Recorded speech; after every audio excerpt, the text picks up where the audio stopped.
us lies Africa, the cradle of humanity, the second largest continent on Earth.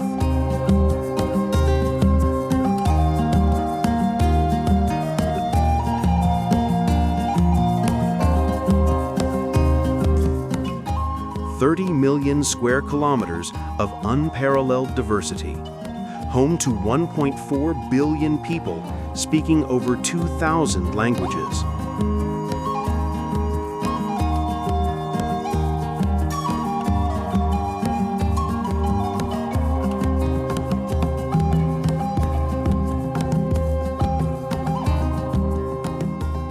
From the Mediterranean shores to the Cape of Good Hope, from Atlantic coasts to Indian Ocean islands, this is a journey across 54 sovereign nations, each with its own story, its own geography, its own dreams. Our journey begins in the north, where Africa meets the Mediterranean. This is the Maghreb, the place of sunset in Arabic.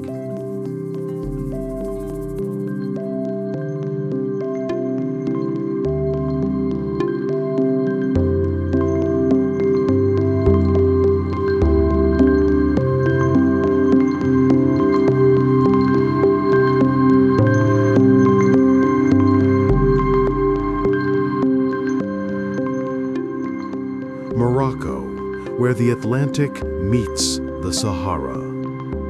At the northwestern tip of Africa, where the Atlantic waves crash against the cliffs of Tangier and the dunes of the Sahara stretch into infinity, Morocco stands. A country of colors, contrasts, and deep cultural rhythm.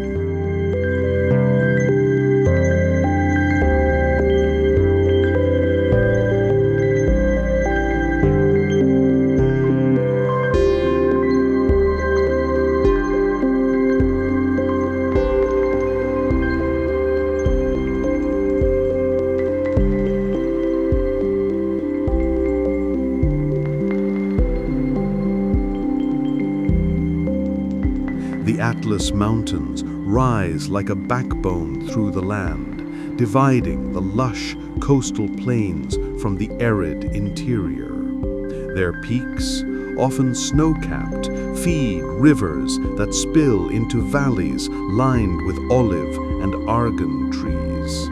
The high Atlas, crowned by Mount Toubkal, watches over Berber villages clinging to terraced slopes.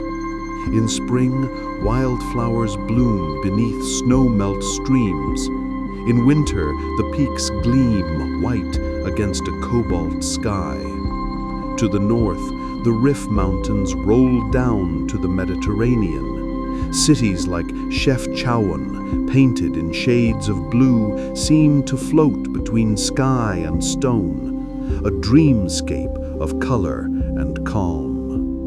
Along the Atlantic coast, Casablanca, Rabat, and Essaouira tell a story of trade and transformation. The wind carries the scent of salt and spice, the rhythm of markets and music. And then, to the south, the desert.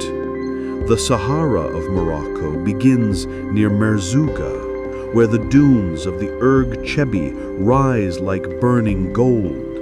At dawn, the sun ignites the sand in waves of crimson and orange.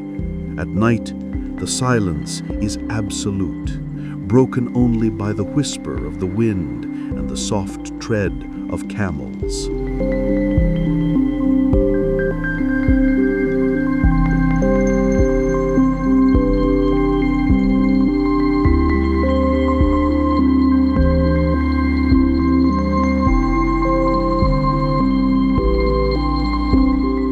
Between the mountains and the desert lie the oases, Tinghir, Skura, Zagora, emerald valleys where date palms shimmer above rivers that have flowed since time immemorial.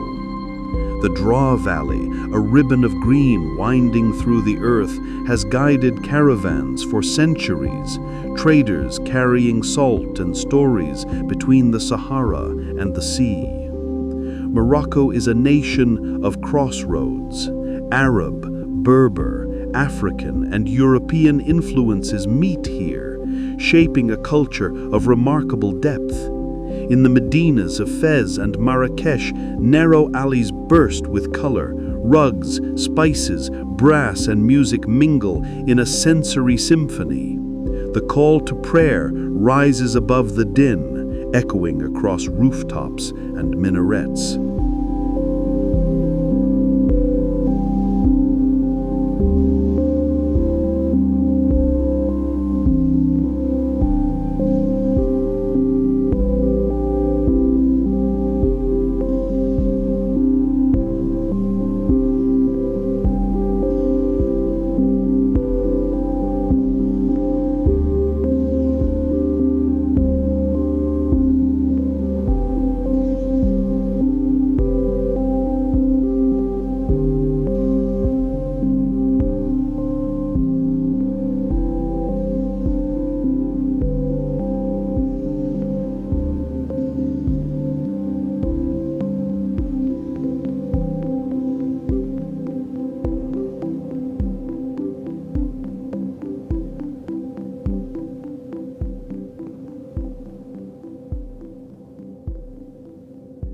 Algeria, the mountain and the desert sea.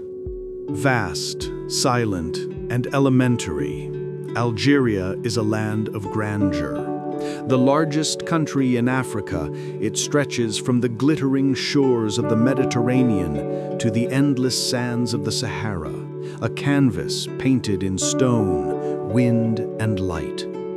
The north is a realm of mountains and fertile plains. The Tel Atlas and Saharan Atlas ranges rise like sentinels, their ridges cloaked in cedar and oak. Between them lie valleys rich with wheat and vineyards, where rivers like the Chelif carve green ribbons through the earth. Along the coast, cities such as Algiers, Oran, and Annaba overlook a sea as blue as the sky itself. Algiers, the White City, spills down hillsides towards the Mediterranean, its whitewashed houses gleaming in the sunlight. The old Kasbah, a labyrinth of alleys and courtyards, hums with echoes of Ottoman traders and colonial whispers. Above it, the air carries the scent of jasmine and sea salt, timeless, enduring. Further inland, the landscape hardens into high plateaus, the hot plateaus, where steppe grass sways beneath wide horizons. Beyond them, the world opens into the great desert. The Sahara dominates the southern two-thirds of Algeria, a vast, shimmering expanse of sand seas, rocky massifs, and endless silence. Here lies the Tassili Niger, one of the world's most astonishing geological and cultural treasures. Its labyrinth of sandstone towers and arches is a cathedral of time, painted with thousands of ancient petroglyphs, giraffes, dancers, and hunters, silent witnesses to a green Sahara that existed 10,000 years ago. To the west lies the Grand Erg Occidental, an ocean of dunes rolling endlessly towards the horizon. To the southeast, the Hogar Mountains rise in black volcanic majesty, crowned by Mount Tahat, Algeria's highest peak. The Tuareg people, veiled in indigo, move with the rhythm of the wind here, nomads whose traditions are as enduring as the desert they call home. And yet life thrives in these extremes. Oases like Gardaya bloom in valleys fed by hidden aquifers, their palm groves a vision of life's persistence.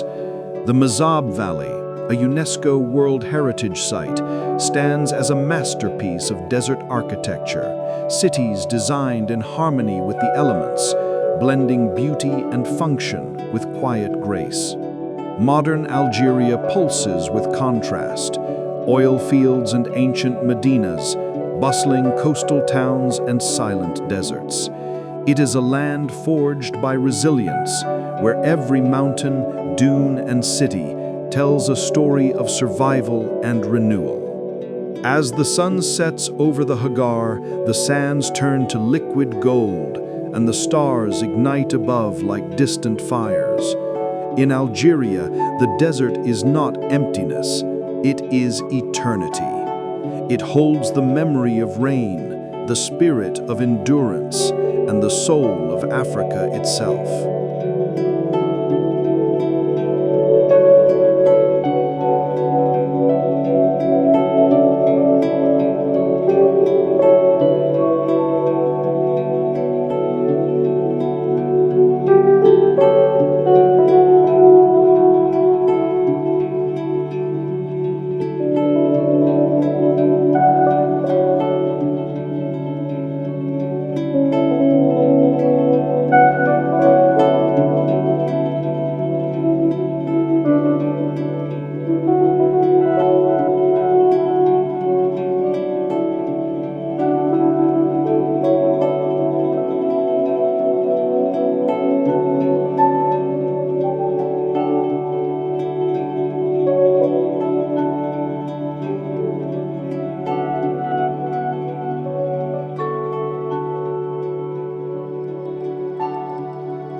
Tunisia, between desert and sea, where the Mediterranean sun warms golden shores and the Sahara begins to whisper from the south.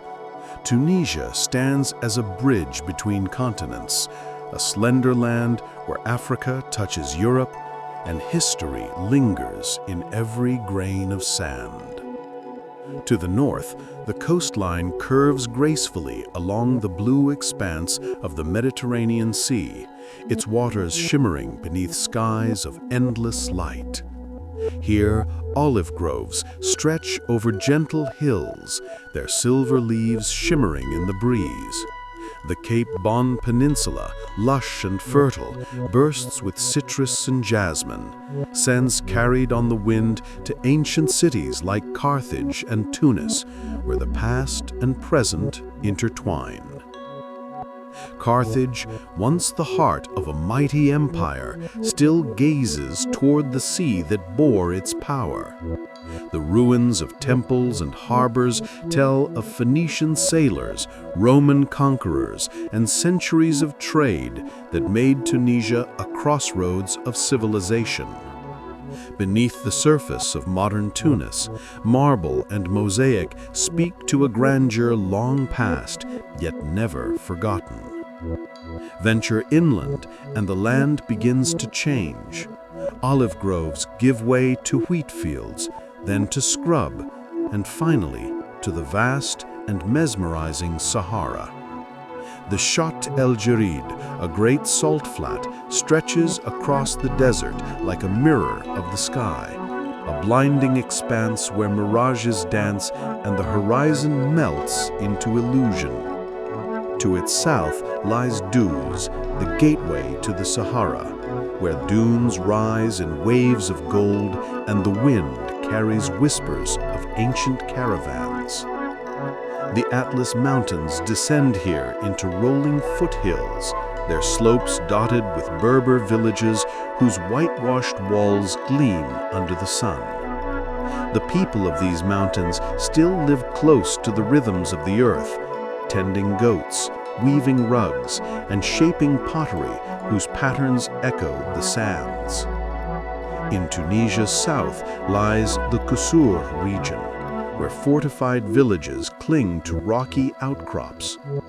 The Ksar Ouled Sultan, with its honeycomb granaries, stands as a testament to the ingenuity of those who thrived in a land of scarcity. Beyond, the Matmata region opens into a lunar landscape of pit dwellings, troglodyte homes dug deep into the earth for shelter from the desert's heat, their cool chambers still inhabited today. Here, the Sahara is both boundary and lifeline. For centuries, camel caravans traversed these sands, linking Tunisia to the heart of Africa, trading salt, gold, and knowledge. Today, travelers still follow those routes, drawn by the desert's quiet majesty, by nights when the stars spill endlessly across the black velvet sky. And yet, Tunisia is not frozen in its past. Its cities hum with vitality. Tunis, the capital, balances tradition and modernity. The Medina, with its maze of souks, coexists with broad boulevards and colonial facades. To the east, Susa and Monastir glim like pearls along the coast, resorts where the Mediterranean glimmers turquoise and fishermen mend their nets beside ancient forts.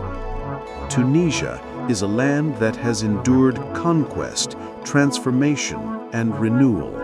Phoenician, Roman, Arab, Ottoman, French, each leaving its trace upon the landscape, each adding to the nation's mosaic. From the sea's sapphire edge to the dunes of the Sahara, Tunisia's soul lies in contrast. Libya, deserts, oceans, and Mediterranean shores. In the heart of North Africa, between the blue expanse of the Mediterranean and the endless sands of the Sahara, lies a land of striking contrasts, Libya. To most of the world, it is known for its deserts and oil, but beneath the surface lies a tapestry of ancient civilizations, forgotten cities, and landscapes that defy imagination. Libya's geography is a testament to extremes. Over 90% of this vast nation is desert, a kingdom of silence where dunes roll like waves upon an ocean of time. The Sahara here is both magnificent and merciless. In the west, the Ubari Sand Sea unfolds in a surreal expanse of golden waves sculpted by the wind into shifting forms that change with each sunrise.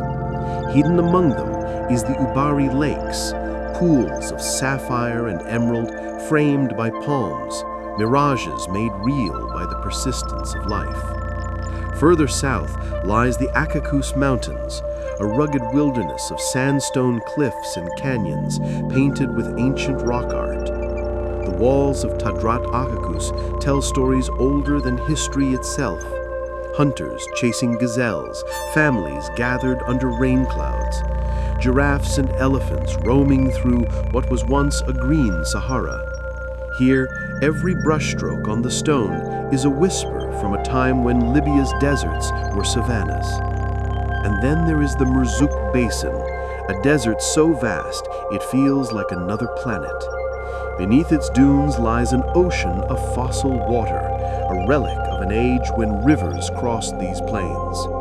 The air here is dry and pure, the sky immense, a dome of sapphire unmarred by cloud. To journey through it is to understand both the fragility and endurance of life. Yet Libya is not only desert. Along its northern edge stretches a coastline of startling beauty, over 1,700 kilometers of Mediterranean shore. Here, the desert meets the sea, and waves lap against the ruins of empires. The city of Leptis Magna, once the jewel of Roman Africa, rises from the sand like a vision. Its amphitheaters, baths, and marble columns remain almost untouched by time, facing the turquoise waters as if waiting for the legions to return. Nearby, Sabratha and Cyrene tell their own tales of Greek settlers, Roman emperors, and the shifting fortunes of trade and conquest. Between these ruins and the desert interior lie the oases, lifelines in a land of thirst. Gedemes, the pearl of the desert, glows white beneath the sun, its ancient mud brick alleys cool and labyrinthine. For centuries, it was a crossroads of caravans, Tuareg traders guiding camels laden with salt and gold, dates and cloth, each journey a link in the great trans-Saharan trade that bound Africa to the Mediterranean world. To the northeast, the Jebel Akhdar, the Green Mountain, rises unexpectedly from the arid plateau. Its hills are clothed in olive groves and wildflowers, nurtured by coastal rains. Here, the land softens, streams trickle through valleys, and villages perch on terraces overlooking the sea.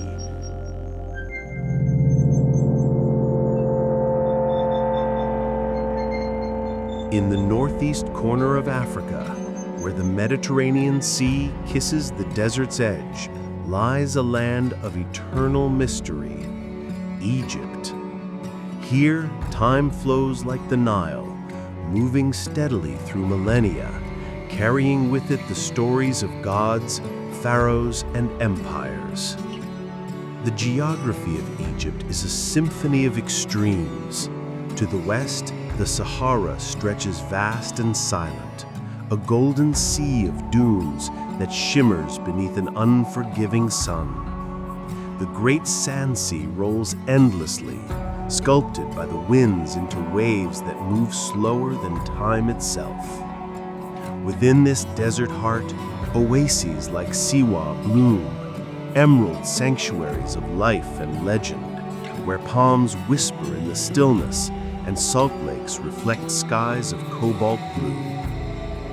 Travel eastward and the landscape fractures into stone and mountain, the rugged eastern desert, its ridges and wadis slashed by ancient copper and gold veins. Beyond it rises the Red Sea, its coral reefs teeming with color, a marine kaleidoscope rivaling the brilliance of any tropical paradise.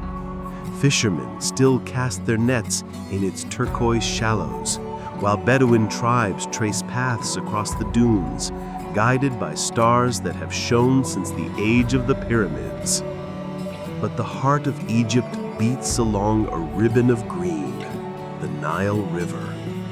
Flowing northward for more than 1,500 kilometers through Egypt alone, the Nile is life itself. It cuts a living vein through the desert, turning arid plains into fertile fields. Here, papyrus once grew thick along the banks, and villages clustered near its edge, sustained by its flood and rhythm. From Aswan's granite quarries to the delta's marshes, the Nile nourishes both land and legend. For more than 5,000 years, people have lived in rhythm with its rise and fall. The ancient Egyptians built temples aligned with its course: Luxor, Karnak, Abu Simbel, monuments to gods and rulers whose names still echo through eternity. The pyramids of Giza rise like stone prayers toward the heavens, guardians of a civilization that measured time by the stars. Yet Egypt is not frozen in antiquity. Beyond the monuments, a modern pulse flows through its cities. In Cairo, a metropolis of 20 million, life thrums to the music of horns and calls to prayer. The narrow lanes of Khan el-Khalili Bazaar are scented with spices and incense. The Nile glitters beneath bridges that carry 1,000 years of dreams. To the north, the Nile Delta fans out into a labyrinth of waterways feeding the Mediterranean, a landscape of rice paddies, fishing villages, and migratory birds. In the far south, near the border with Sudan, lies Lake Nasser, a man-made sea born of the Aswan High Dam, a symbol of modern Egypt's ambition to control its destiny. And beyond, in the shifting sands of the western desert, lie traces of prehistoric rains, fossilized seashells, ancient riverbeds, and cave art that tell of an Egypt once green. From the deserts of the west to the coral coast of the east, Egypt is a land where ancient and modern, desert and river, eternity and the everyday coexist. It is a bridge between Africa and Asia, between history and hope, between what has been and what endures. And as the sun sets behind the pyramids, The desert glows in gold and crimson. The Nile reflects a sky that has watched over humanity since its dawn. In Egypt, the past is never gone. It simply flows onward like the river that made it immortal.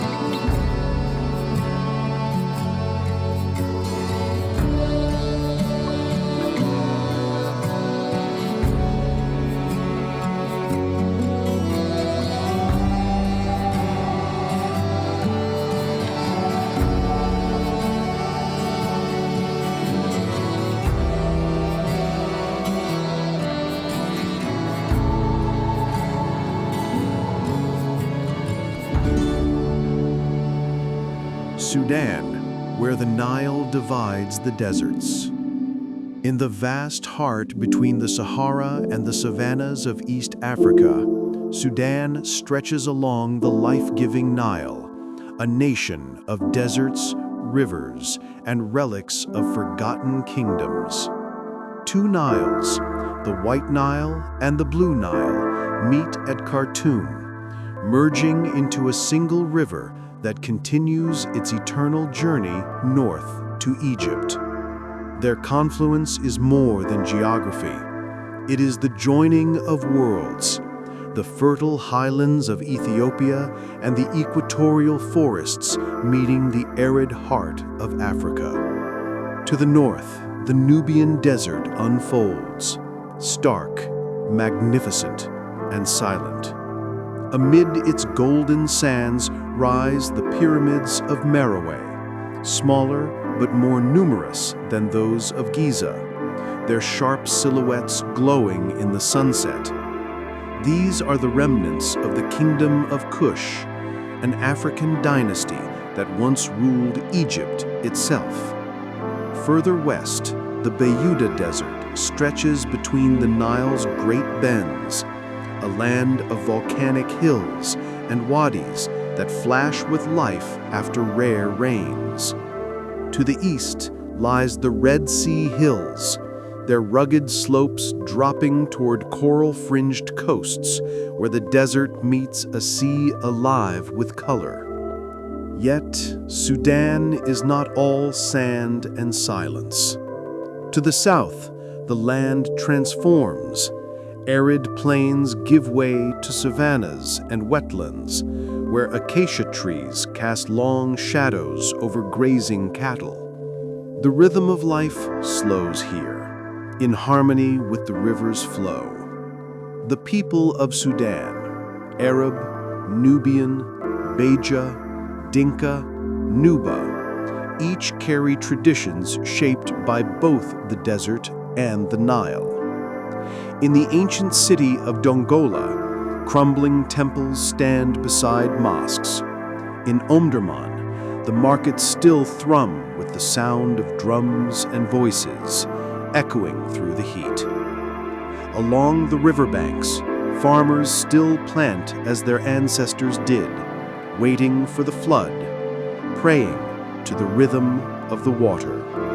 Sudan is a land where Africa's past breathes just beneath the surface, in the pyramids half buried by sand, in the waters that have never ceased to flow, in the quiet strength of a people bound to the river's pulse.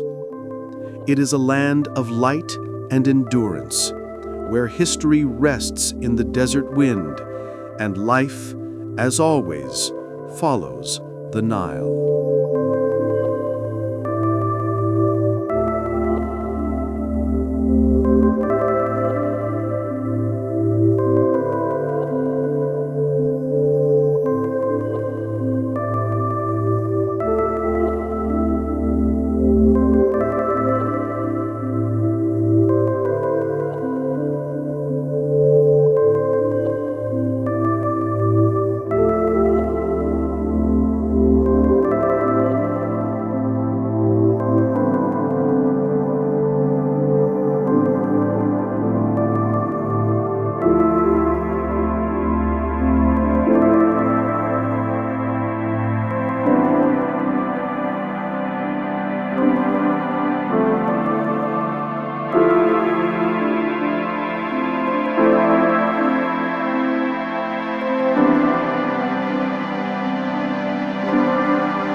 South Sudan, the land of rivers and rebirth. In the heart of Africa, where the land breathes heat and history, lies South Sudan, a nation born from struggle, shaped by rivers and defined by hope.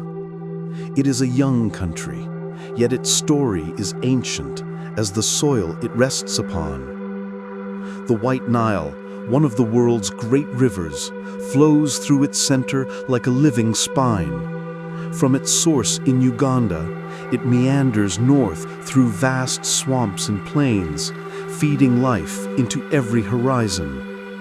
The Sud, one of the largest wetlands on Earth, spreads out in a labyrinth of papyrus, reeds, and shifting channels.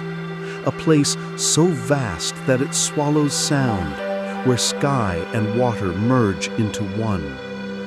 Here, herons glide low across still waters.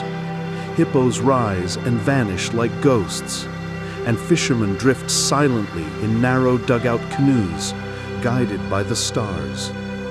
The Sud is both barrier and blessing, a wilderness of life that resists taming, a sanctuary for the creatures and the people who have always called it home. To the east, the Imatong Mountains rise from the plains, cloaked in mist and forest. They form South Sudan's highest peaks, where cool air meets the scent of rain. From these heights, streams flow down into green valleys, nurturing villages that live in harmony with the rhythm of the seasons. In the south, fertile lands spread wide, a tapestry of savanna and woodland. Elephants wander through tall grass, and giraffes graze under acacia canopies. The Boma National Park and Bandingalo National Park together hold one of the largest animal migrations on Earth. Hundreds of thousands of white-eared kob and antelope moving with the rains, a river of life crossing the endless plains. South Sudan is a land of immense beauty, but also of resilience.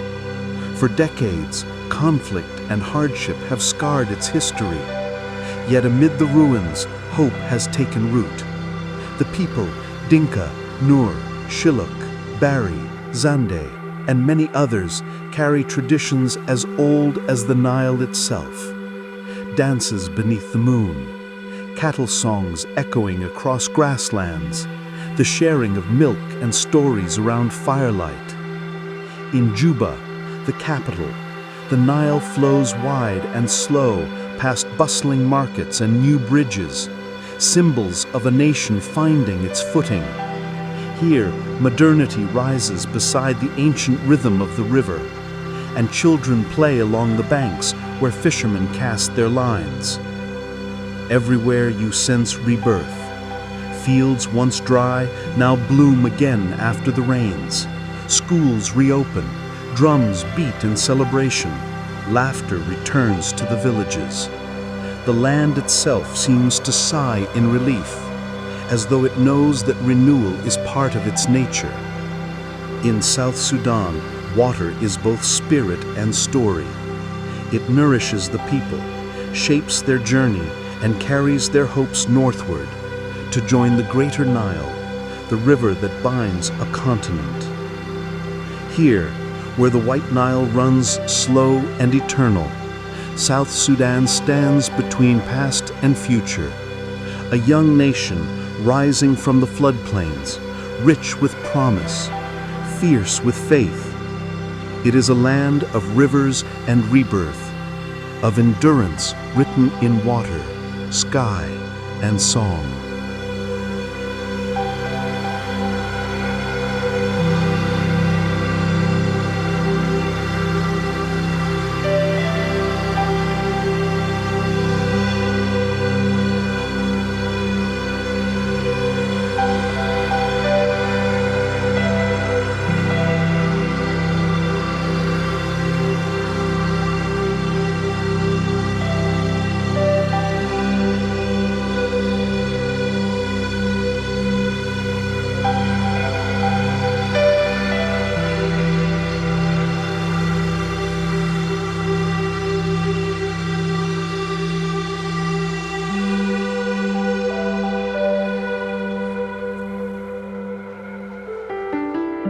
Chapter 2, West Africa, the lands of rhythm and river.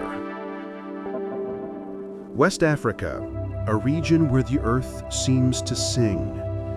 From the windswept dunes of Mauritania to the emerald forests of Sierra Leone, from the mighty Niger River to the golden coasts of Ghana, this is a land of rhythm and resilience. Here, the Sahara softens into savanna, and the Atlantic beats endlessly upon shores that have carried humanity's stories for millennia. Trade, empire, spirit, and song. This chapter begins at the edge of the desert and the sea, in a place where dunes meet ocean mist, and where caravans once carried the wealth of Africa across sands that glowed beneath the moonlight.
Mauritania, the desert's edge.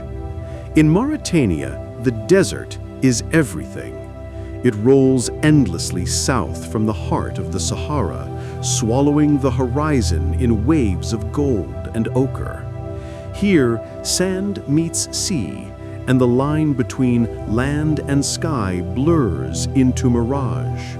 Yet, within this stark beauty lies a deep and enduring spirit of endurance, faith, and silence. To the west, the Atlantic Ocean crashes against a barren coastline.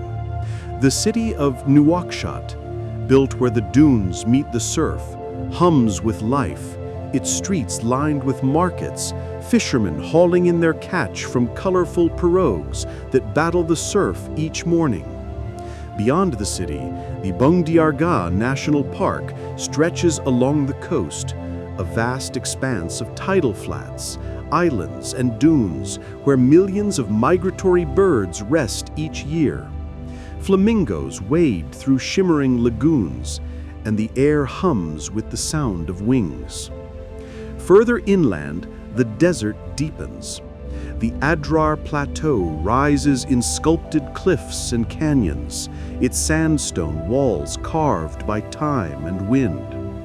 Oases like Serengeti and Wadan emerge from the dunes like mirages, ancient trading towns once known as the cities of libraries. Their narrow alleys and crumbling stone mosques whisper of the days when caravans passed through carrying gold, salt, and manuscripts, the wisdom of Africa bound in leather and ink. The Air Guaran dunes shimmer in the heat, their crests shifting with the wind. Nomadic herders still move through these sands, their camels tracing paths across an ocean of silence. In the evenings, the sky ignites, a dome of fire and amethyst fading into a sea of stars. Mauritania is a land where life endures against all odds, where desert winds carry the breath of history, and where the spirit of the Sahara still reigns, vast and eternal.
There are places in Africa where history feels alive, where the air itself seems to hum with the memory of empires.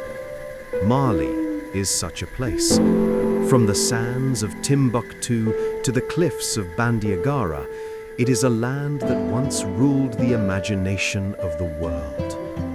In the 13th and 14th centuries, the Empire of Mali was one of the wealthiest on earth.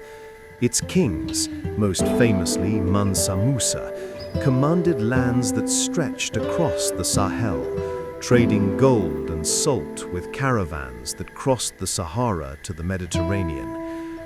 It was a time when learning, art, and architecture flourished beneath the desert sun. The city of Timbuktu, once a beacon of scholarship, still stands beside the Niger River. Its mosques, Djingareba, Sankore, and Sidi Yahya, rise from the sand, their mud brick walls glowing gold at sunset. For centuries, Timbuktu was a city of books, where scholars gathered from across the Islamic world to study and teach. Even now, its manuscripts, fragile, handwritten, centuries old, are guarded like treasures of the soul. Southward, the Bandiagara escarpment slices across the land, a dramatic sandstone cliff stretching nearly 150 kilometers. The Dogon people, who have lived here for centuries, built their homes into the cliff faces, their villages clinging to the rock like swallows' nests. Their culture, rich in cosmology and art, remains one of the most profound on the continent, a living bridge between the earthly and the divine. To the north lies the Sahara, endless and austere. To the south, the Niger River curves through green floodplains, sustaining life in the heart of the desert. Along its banks, fishermen glide in carved pirogues, and markets blossom in towns like Mopti and Djenné, where the great mosque, built entirely of mud, rises like a mountain of faith, each year renewed by the hands of its people. There are places in Africa where history feels alive.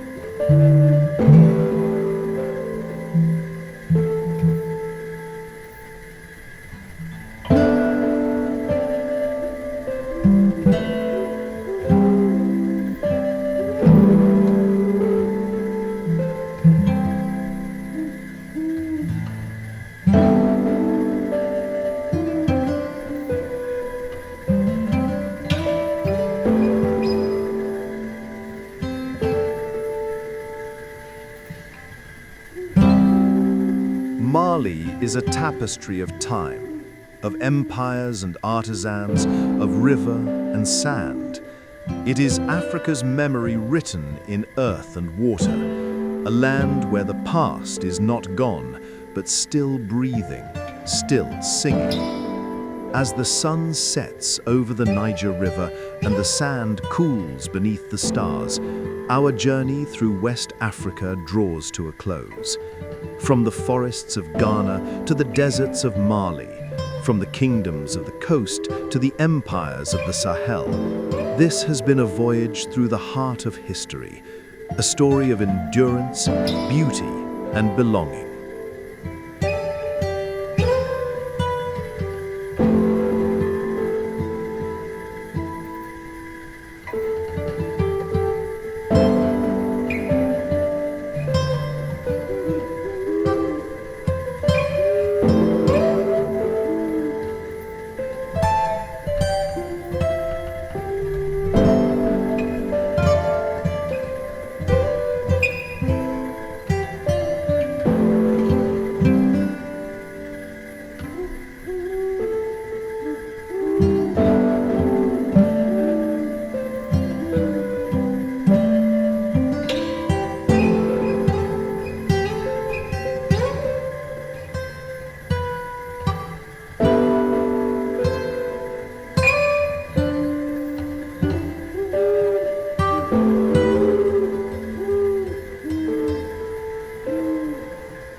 Burkina Faso, land of honorable people. In the heart of West Africa lies Burkina Faso, a landlocked nation of red soil and golden light, where the horizon stretches endlessly and the air hums with the rhythm of tradition. Its name, meaning land of upright people, speaks to a quiet dignity that runs through its villages, its music, and its soul. From the dry plains of the north to the green valleys of the south, Burkina Faso's geography tells a story of endurance. The Sahel dominates the north, a vast expanse of scrub and savanna, dotted with acacia trees that bow beneath the wind.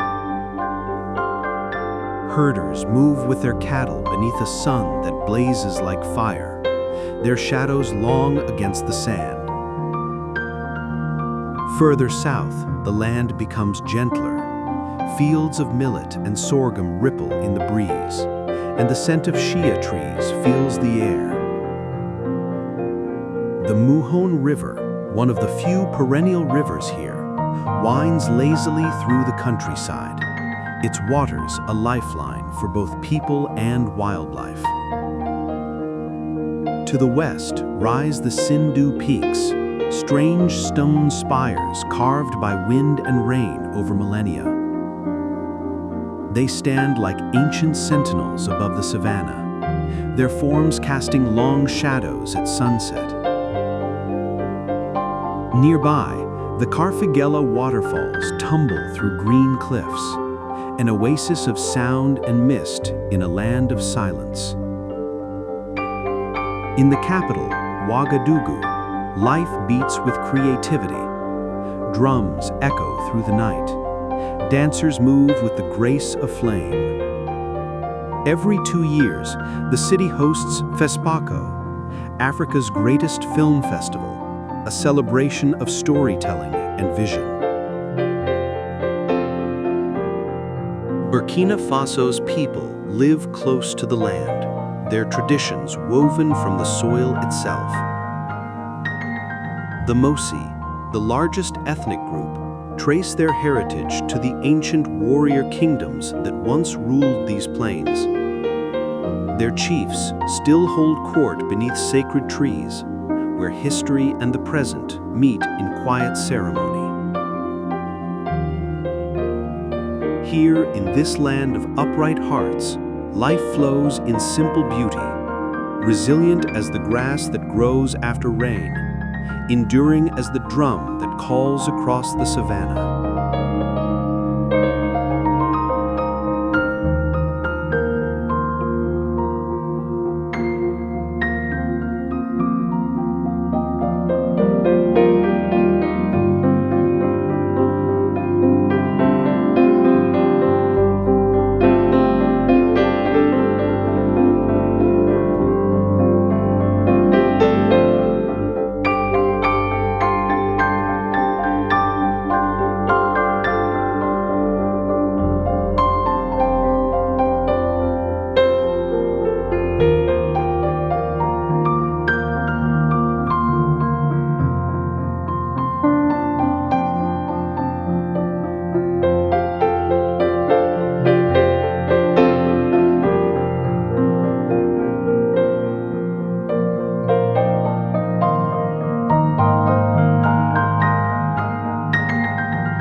The sea of sand and sky. To the north, where Burkina Faso's plains rise into dust and wind, begins Niger, a land shaped by the vastness of the Sahara. More than 2/3 of the country lies beneath the rule of the desert, where dunes stretch beyond sight and time itself seems to sleep beneath the sun. The Tenere Desert, part of the Greater Sahara, is one of the most desolate and beautiful places on Earth. Here, mountains of sand shift like living things. The Air Mountains, ancient and eroded, rise from the desert like islands from a sea. Their volcanic peaks cradle hidden valleys where date palms grow beside trickling springs, and rock art adorns stone walls, painted thousands of years ago when this land was green and full of life. In the heart of this wilderness stands Agadez, the city of clay and memory. Once a center of trans-Saharan trade, its streets still twist between earthen walls, and its famous minaret of the Grand Mosque, built of mud brick, points toward the blazing sky, a symbol of endurance in a world of impermanence. To the south, where the desert gives way to grassland, life gathers along the Niger River. In cities like Niamey, markets burst with color and sound. The air smells of roasted millet and dust. Donkeys bray amid the chatter of traders. Fishermen cast their nets beneath the glow of evening as children laugh along the riverbanks. The land here is fragile, but the people's spirit is strong. Farmers coax crops from parched soil. Herders follow the rains with ancient wisdom, and communities adapt in harmony with the rhythm of scarcity and renewal. Niger's history runs deep. It was once part of great empires, Songhai, Kanem-Bornu, whose influence stretched across the Sahel. Today, its deserts still whisper those names, carried by the wind through canyons of stone. In Niger, silence is not emptiness. It is the heartbeat of the earth, slow, vast, eternal.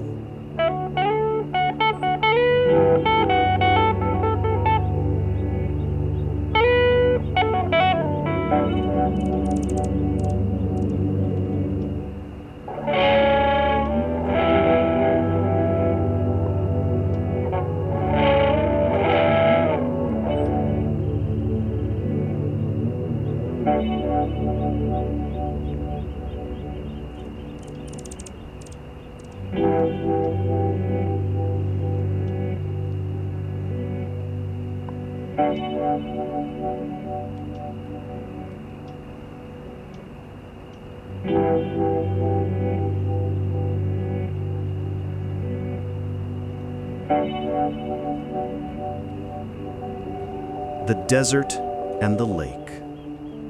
At the very heart of Africa lies a land of extremes, a nation where the Sahara's silence meets the whisper of water.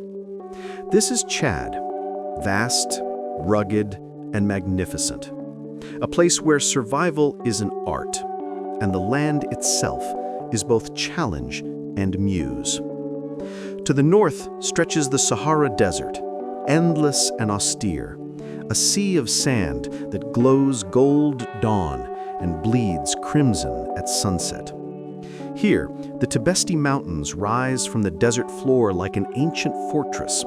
Their volcanic peaks, among the highest in the Sahara, are crowned by Emi Koussi, a dormant volcano, towering more than 3,400 meters above sea level. In this isolation, time feels ancient. The wind carrying echoes of nomads, of caravans, of worlds long vanished. In hidden canyons and on weathered rock walls, the Sahara still bears the painted memory of life from thousands of years ago. Giraffes, elephants, and hunters. These rock art galleries remind us that this desert was once alive with rivers, herds, and forests, a testament to the Earth's changing face and to humanity's enduring mark. Further south, the desert softens into the Sahel, a belt of grassland and acacia where life clings to rhythm and resilience. Nomadic herders move across the plains, their camels and goats kicking up dust beneath a merciless sun.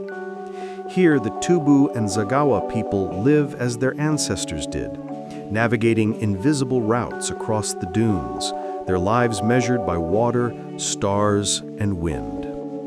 And then, in stark contrast to the endless sand, appears one of Africa's great inland wonders, Lake Chad. Once vast as a sea, its waters have receded through time, yet its presence still defines this nation. Fishermen glide in narrow wooden boats, reeds sway like green curtains, herons and pelicans rise in flocks that shimmer against the sky. Around its shrinking shores, life gathers, farmers, herders, birds, and fish, all depending on its fragile abundance. This lake is a symbol of hope and warning, a reminder that even great waters can fade, and that climate and survival are bound in one story. The Chari and Logone rivers flow into the lake, bringing life from the south. Along their banks, the land turns fertile, a quilt of farmlands, palms, and villages. Here in N'Djamena, the capital, modern life hums with quiet determination. Markets overflow with color, peppers, fabrics, and spices. Voices rise in Arabic, French, Sera, and countless local tongues. The scent of roasted meat and dust fills the air. Chad is a land of many peoples, more than 200 ethnic groups, each with its own language, tradition, and rhythm. From the desert nomads to the river farmers, from the city dwellers to the cattle herders, this diversity is its strength and its eternal challenge. To the south lies a world transformed. The Guinea savannas roll out in green waves, giving rise to dense forests and wildlife sanctuaries. In places like Zakuma National Park, elephants roam in great herds again, a triumph of conservation and resilience. Here, lions stalk in the tall grass, giraffes graze in the glow of the setting sun, and the night fills with the chorus of frogs and cicadas, a reminder that even in a land of hardship, renewal is always near. Chad's story is one of endurance, of a people who live where earth and sky seem endless, where the horizon burns with heat by day and stars by night. Its deserts have tested travelers and poets alike. Its waters have sustained civilizations older than memory. And through it all, its people remain steadfast, adapting, surviving, and carrying forward a quiet grace forged by the elements themselves. The north remembers fire and wind. The center endures in dust and grass. The south flourishes in green. And in between them all, the rivers flow, carrying not just water, but the story of a nation that refuses to fade. This is Chad, a land of contrasts, of silence and song, of desert and lake, a land that holds the memory of an ancient world and the promise of another still rising. In its vastness, we see the endurance of Africa itself, unbroken, unending, and eternal.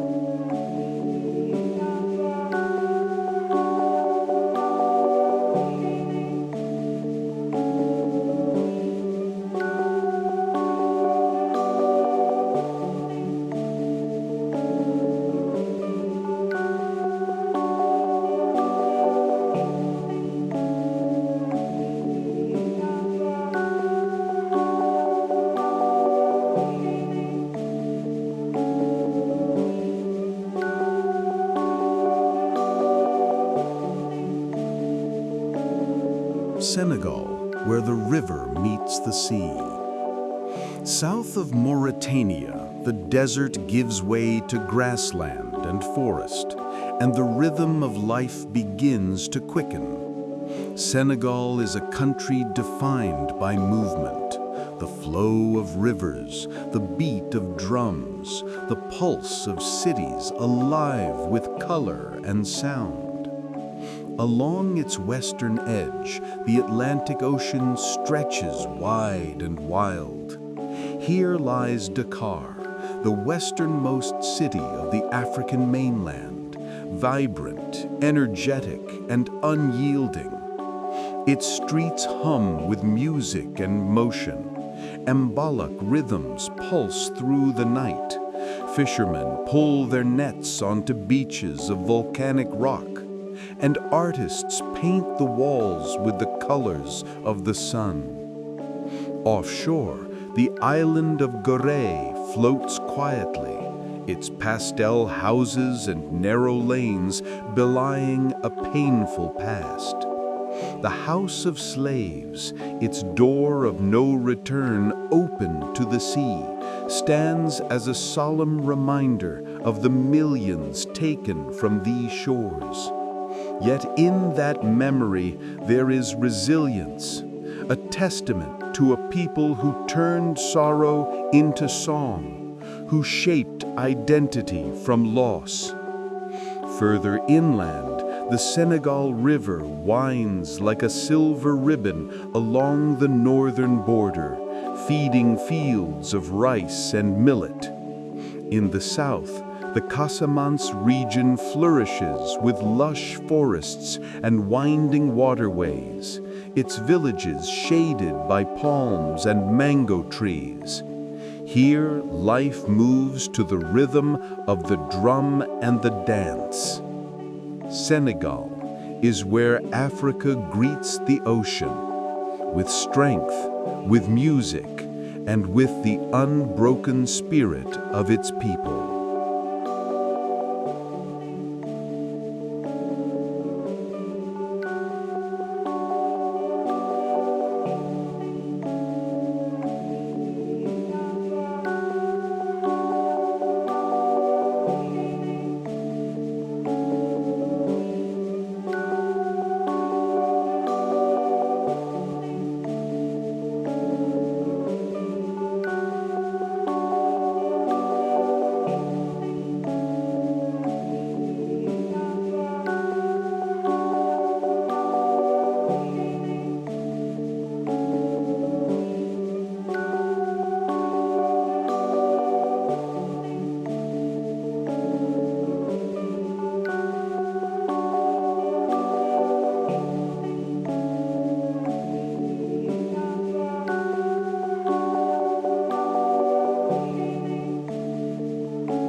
The Gambia, a river's country. The Gambia is Africa's smallest mainland nation, yet its soul runs deep, carried in the waters of the river that shares its name. The Gambia River, winding 1,130 kilometers from the Fouta Djallon highlands to the Atlantic, is the country's lifeline, its road, its heart, its history. On its banks, forests whisper and mangroves breathe with the tide. Fishermen glide in wooden pirogues through waters alive with bird call and reflection. The Keong West National Park shelters baboons, crocodiles, and 1,000 wings beating through the reeds. At the river's mouth lies Banjul, the capital, small, low-lying, and filled with the rhythm of trade and tide.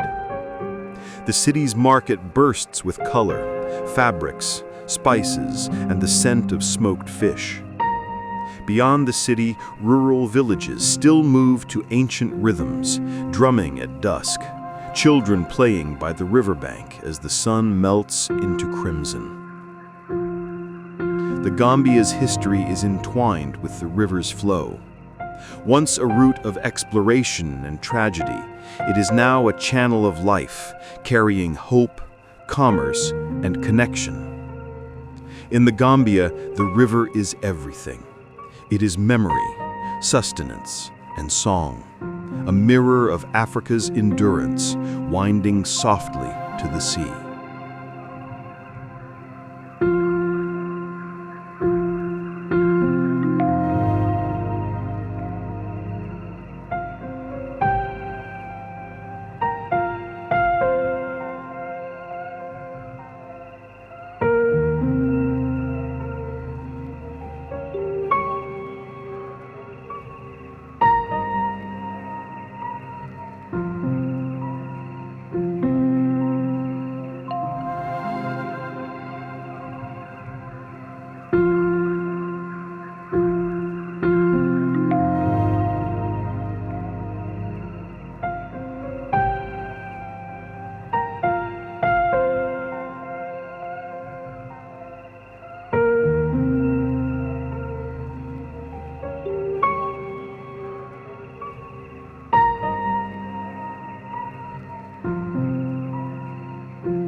Guinea-Bissau, the Mangrove Kingdom. On the western edge of Africa, where the land gives way to the sea in a maze of green and gold, lies Guinea-Bissau, a small nation with a vast soul. Here, the ocean and the mangrove are inseparable. They breathe together, whisper together, shaping a world where water defines every path, every life, every song. The coastline of Guinea-Bissau stretches low and wide, cut by countless estuaries and islands. This is a world of tides and silence, a place where the sea seeps into the land in slow rhythm, nurturing one of the richest mangrove systems on Earth. The mangroves rise like cathedrals of roots, sheltering fish, oysters, and birds. Crabs scuttle through mud tinted red by the setting sun. Pelicans drift above mirrored water, their wings cutting across clouds reflected in endless pools. Offshore lies the jewel of this land, the Bijagos Archipelago, a labyrinth of 88 islands and islets scattered like emeralds across the Atlantic. Each island holds its own mystery, its own rhythm. Some are cloaked in forest, others stretch as open beaches where turtles crawl ashore to lay their eggs under starlight. Dolphins play in the channels, and manatees, rare and gentle, drift through seagrass meadows unseen. For the Bijago people, who have lived here for centuries, the islands are sacred. Their traditions tie land, sea, and spirit into one. Every island has its guardian spirit, every tide its meaning. In their ceremonies, masks of wood and fiber come alive, representing ancestors, animals, and the invisible forces that bind life together. In their beliefs, the mangrove is not just a tree, it is an ancestor that protects, provides, and remembers. On the mainland, the land shifts from swamp to savanna, from palm-dotted lowlands to gentle hills. Rivers like the Jebus, the Kurabal, and the Keseyu snake their way through rice paddies and forests before spilling into the Atlantic. During the rains, the country turns lush, green beyond imagining, alive with the hum of insects and the cry of birds returning from distant continents. Further inland, the Bow region stands apart, an expanse of wild bushland and rocky plateaus where chimpanzees still roam and waterfalls tumble through hidden ravines. It was here, in this quiet hinterland, that the struggle for independence began, a reminder that this peaceful land once echoed with the determination of those who fought to be free.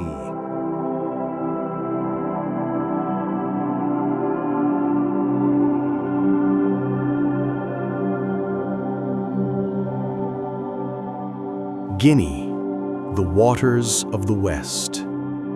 In the highlands of West Africa, where mist curls through ancient forests and waterfalls thunder from mountains of stone, the story of Guinea begins.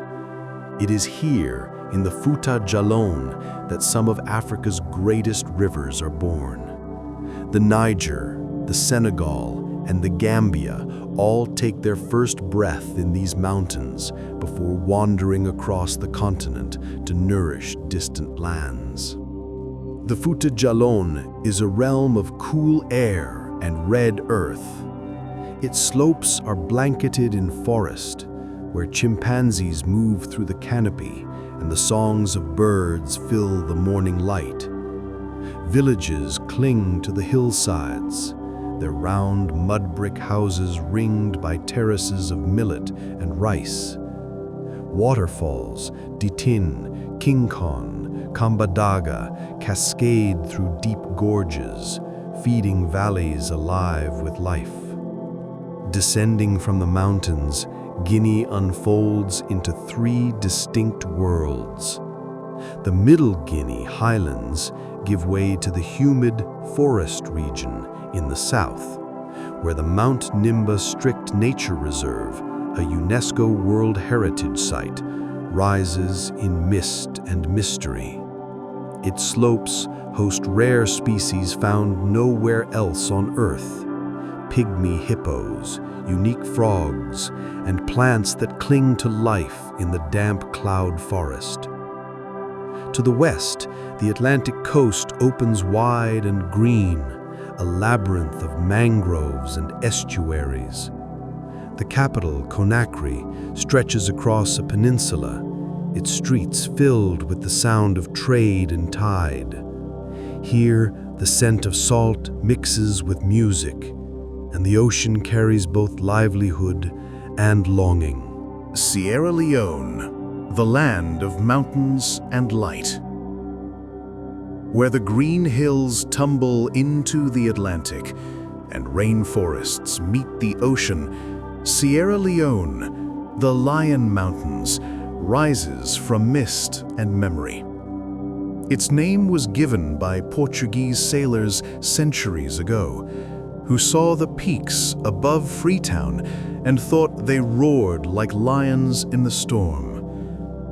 This is a country of water and green, where rain falls in silver sheets and rivers weave through forests, alive with the hum of insects and birds. The Loma Mountains, crowned by Mount Bintumani, stretch toward the clouds, the highest peaks in West Africa outside Cameroon. Below them, forest canopies shelter chimpanzees, forest elephants, and hornbills whose calls echo through the valleys. The narrator softly. Sierra Leone is a place of healing, where nature reclaims, where the mountains still roar, and where hope rises like the sun over the Atlantic horizon.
Liberia, the green heart of freedom.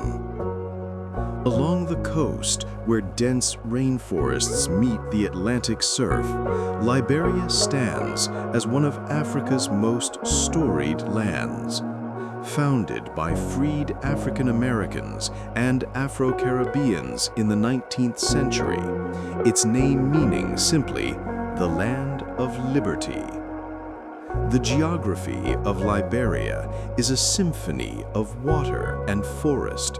Rivers like the St. Paul, St. John, and Sestos flow through jungles thick with life, corridors of mahogany and ironwood where leopards stalk in shadow and pygmy hippos move silently through the undergrowth. The Tsavo National Park, one of West Africa's last pristine rainforests, shelters a world barely touched by time. On the coast, palm-fringed beaches stretch for miles. The capital, Monrovia, sits between river and ocean, bustling with markets and movement. The air carries the scent of salt, smoke, and fruit. Voices rise in a dozen tongues. In the hills above, clouds gather each afternoon, breaking in sudden tropical rain that leaves the world glistening. Liberia's history is carved from courage and contradiction, freedom built upon return, independence shadowed by struggle. Yet through it all, the land has endured, lush and unwavering. Inland, the Nimba Range marks the border with Guinea and Côte d'Ivoire, its peaks wrapped in mist. Waterfalls plunge through green valleys, and the cry of hornbills echoes from the trees. It is a landscape that seems to breathe, a place where life begins anew each day.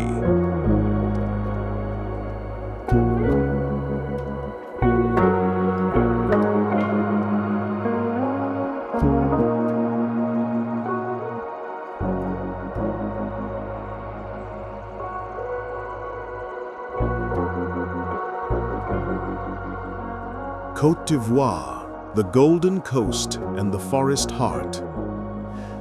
Stretching between the savannas of the north and the sea-swept coast of the south, Côte d'Ivoire, the Ivory Coast, is a land of dazzling variety, where ancient forests meet glittering lagoons and modern skylines rise beside sacred groves.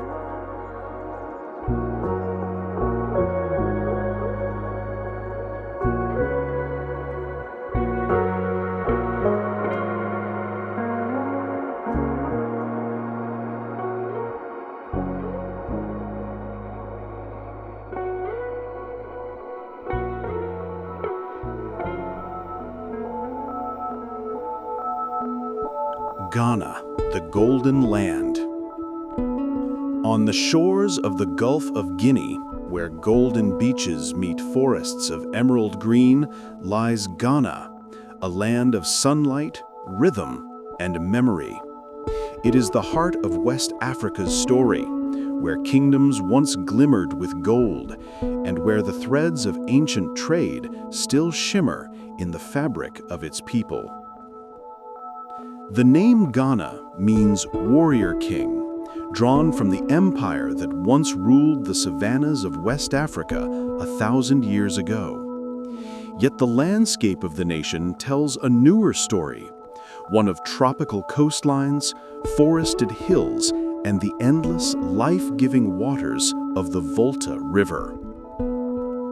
At the heart of the country lies Lake Volta, one of the world's largest man-made lakes. Its waters stretch over 8,000 square kilometers, winding between hills and villages where fishermen cast their nets at dawn. The Akosombo Dam, built in the 1960s, harnesses the power of this vast lake, turning the river's flow into energy that lights cities and dreams. To the south, the Ashanti region is the land of legends, home of the ancient Asante Kingdom, whose golden stool remains a symbol of unity and strength. In Kumasi, the former royal capital, the air still hums with pride and heritage. Markets overflow with kente cloth, woven in dazzling patterns of crimson, gold, and green. Each thread a story, each pattern a proverb. Along the coast, the Cape Coast and Elmina castles stand solemn against the sea, stone fortresses where the Atlantic once swallowed millions of lives. Their dungeons echo with memory, and their walls face the horizon that carried sons and daughters into exile. Today, they are monuments not only of sorrow, but of resilience, places where the world comes to remember and to heal. Ghana's land is generous. Cocoa farms ripple across the hills, and forests teem with life. In Kakum National Park, a canopy walkway stretches above the treetops, where butterflies and hornbills drift through sunlight. Northward, the savanna opens, dotted with baobabs and the shrines of the Upper East region, where ancient clay houses glow red beneath the setting sun. From forest to sea, from gold to green, Ghana is a story of pride, a place where history and hope walk hand in hand, and where the drumbeat of Africa still echoes through the heart of the land.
Wedged gracefully between Ghana and Benin, Togo is a narrow ribbon of beauty stretching from the Gulf of Guinea to the savannas of the north. Though small in size, it is vast in character. A country where mountain mists, palm-fringed lagoons, and red earth villages coexist in serene balance. The coast of Togo glows with light. The capital, Lomé, rests on the edge of the sea, a city of markets and music. Here, the scent of salt mingles with that of spices and palm oil. The Grand Marché, bustling beneath the sun, bursts with color. Fabrics fluttering like flags, vendors calling, drummers weaving sound through the crowd. To the north, the landscape rises gently into the Togo Mountains, a spine of forested hills and fertile valleys that cradle waterfalls and hidden villages. In Palime, artisans carve wood and weave cloth amid coffee and cocoa plantations.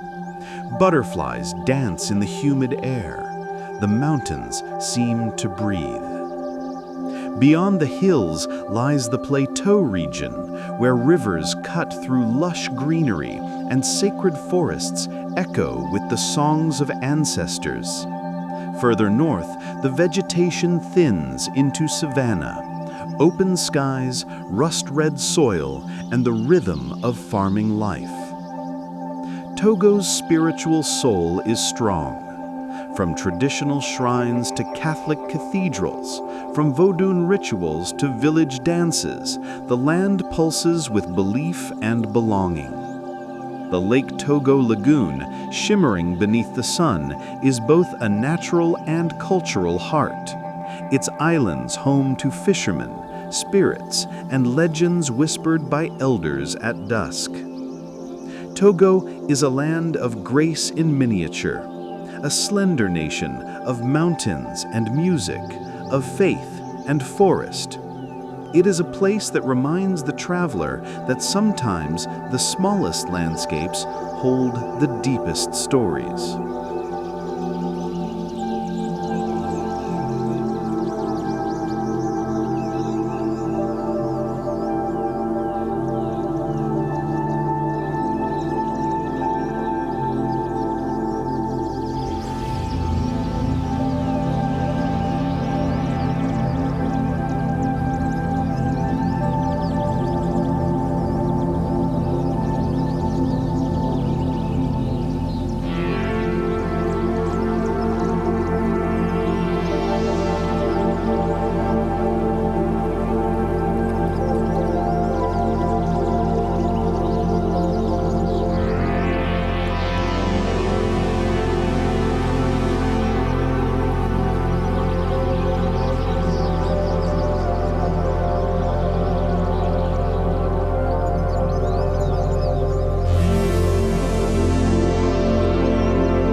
Benin, the kingdom of gods and kings.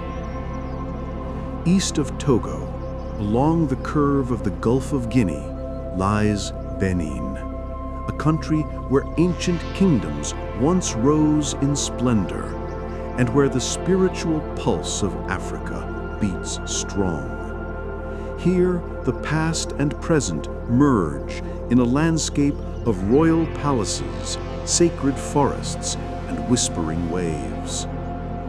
In the south, the city of Ouidah stands as a gateway to memory. Once a port of the Atlantic slave trade, its Route des Esclaves leads from the heart of the old town to the door of no return, an archway facing the sea where countless lives were cast to the ocean winds. Today, the road is lined with sculptures and monuments, art and remembrance entwined beneath the African sun. Yet, Ouidah is also sacred. It is one of the spiritual capitals of Vodun, or Voodoo, a faith born in Benin and carried across the world. In the Temple of Pythons, sacred serpents coil in quiet peace, symbols of renewal and eternity.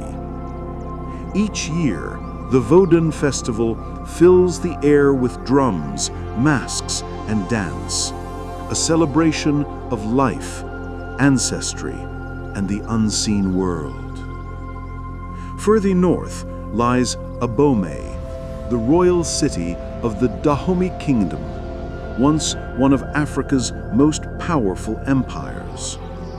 Its walls of its palaces still stand, their bas-reliefs telling stories of kings and warriors, of conquest and ceremony.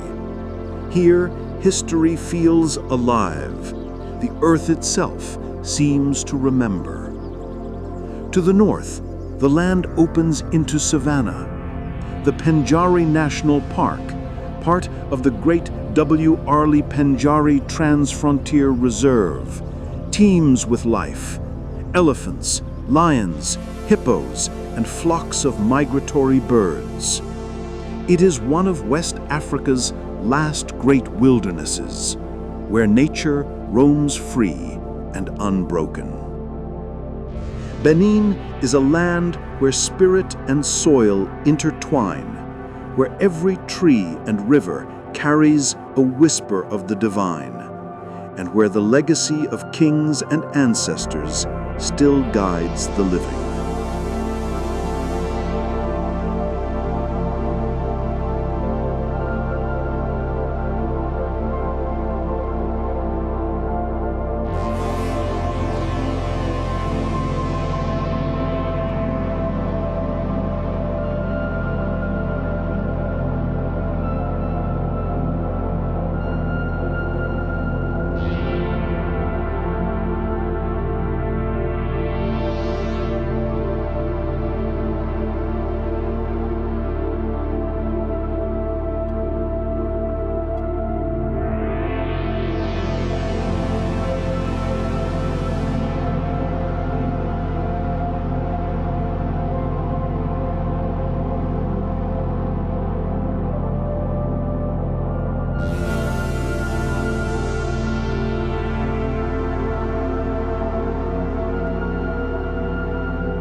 In the heart of West Africa stands Nigeria, vast, vibrant, and unyielding. It is a country of immense diversity, where more than 200 million people speak over 500 languages, a land of rainforest and savanna, of mountains, deltas, and cities that never sleep. From the mist-covered plateaus of Jos to the mangrove labyrinth of the Niger Delta, Nigeria is a world unto itself. The Niger River, the great artery of the land, winds in a graceful arc through forest and plain before spreading into one of the planet's largest deltas, a maze of water, oil, and life. Here, Fishermen glide through mangrove channels where herons perch like sentinels, and the air smells of salt and flame. To the north, the Sahel stretches beneath vast skies, open plains where herders guide cattle through grasslands of fading gold. Ancient cities such as Kano, Katsina, and Zaria still pulse with the memory of empires, the Hausa city-states, the Sokoto Caliphate, whose markets once traded gold, salt, and learning. In the west lies Lagos, a city of motion and might. Its skyline rises from the sea like a mirage of glass and concrete. Its streets pulse with the rhythm of traffic, music, and life. From the beaches of Lekki to the chaos of Balogun Market, Lagos embodies Nigeria's relentless energy, creative, chaotic, unstoppable. To the east, the Obudu Mountains climb into cool air, their green slopes dotted with waterfalls and forest trails. The Cross River rainforest, dense and ancient, shelters some of Africa's rarest primates, drills, colobus monkeys, and chimpanzees whose calls echo through the mist. Nigeria's power lies in its diversity. Yoruba drums, Igbo masks, Hausa minarets, Tiv dances, and Fulani herds all moving within the same heartbeat. It is a nation of contrasts, of immense wealth and profound struggle, of ancient roots and unstoppable modernity. In Nigeria, Africa's spirit stands tall, vibrant, vast, and unbroken. From the desert to the delta, it is a country that defines not just a region, but the rhythm of a continent. From the roar of Lagos and the savannas of Sokoto, our journey turns north once more to the lands of Burkina Faso, Niger, and Mali, where the sands of the Sahara meet the music of the Sahel.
Part 3, Central Africa, the Congo Basin.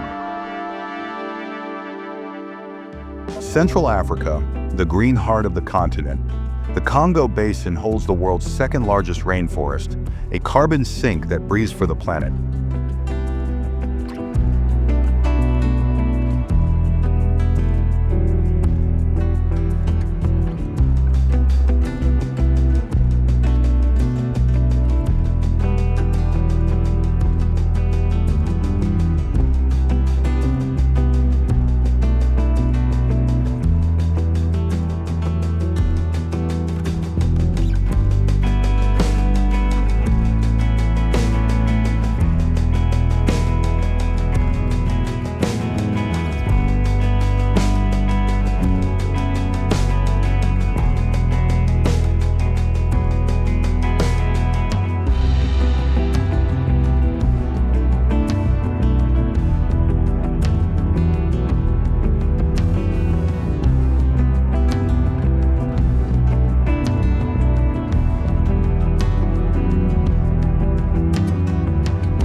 Cameroon, Africa in miniature.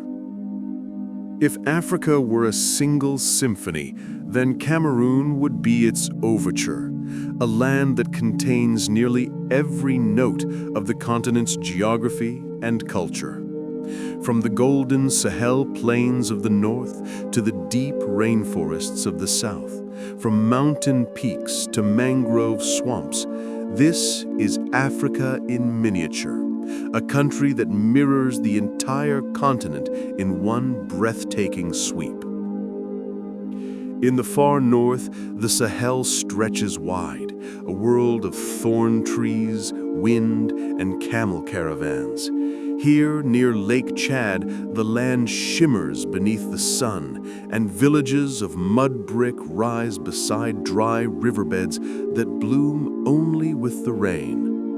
The Mandara Mountains, ancient and jagged, tower like guardians of stone, sheltering communities whose traditions have endured for centuries. Moving south, the landscape transforms. Savanna melts into forest, and the air thickens with life.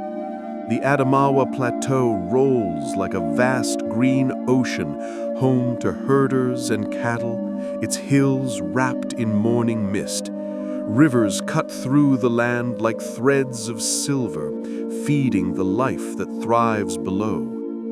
Further still, the forest deepens into a living cathedral.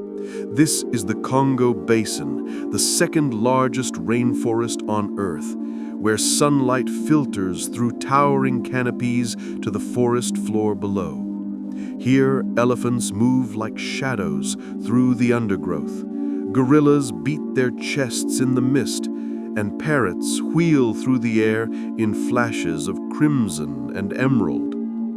To the west, the ground rises dramatically into volcanic peaks. Mount Cameroon, the highest mountain in West and Central Africa, soars over 4,000 meters above the Atlantic, a smoking giant born of fire. Its slopes descend into rainforest and then to sea, where the port of Limbe sits nestled between mountain and surf. Africa's diversity extends beyond its landscapes. It lives in its people, its languages, its music. From the rhythms of the north to the Makassa beats of the coast, from Fulani herders to coastal fishermen, this is a land of 1,000 voices woven into one. In Cameroon, the earth's imagination runs free. It is a place where deserts, jungles, and volcanoes share one sky. A nation that holds within its borders the full spectrum of Africa's soul.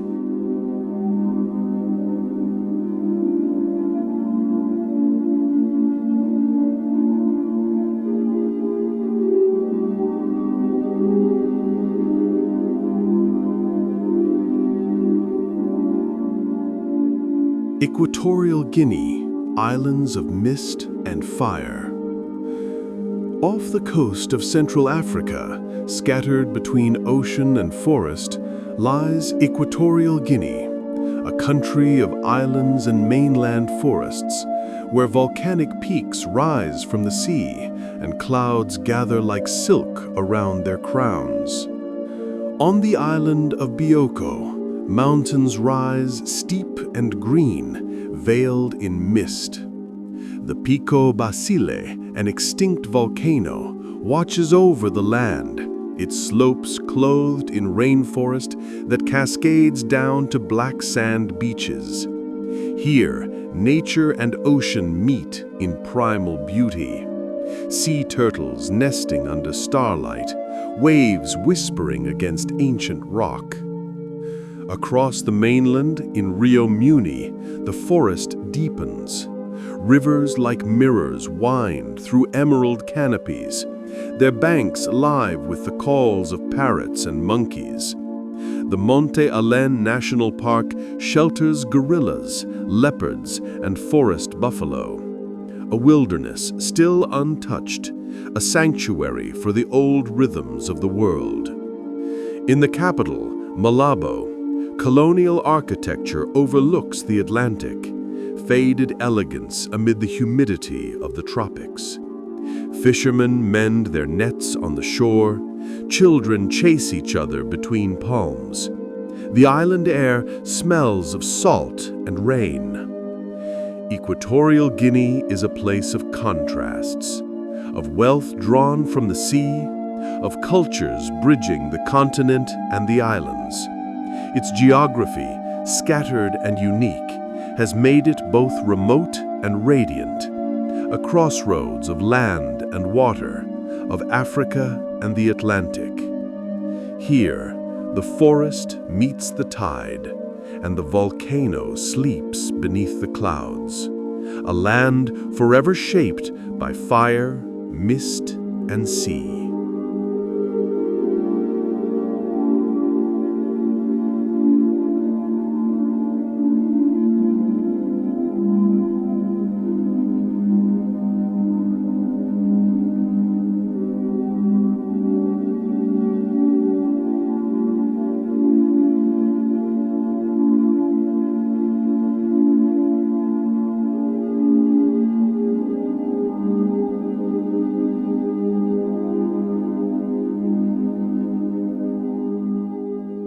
Gabon, the last Eden. In Gabon, the forest reigns supreme.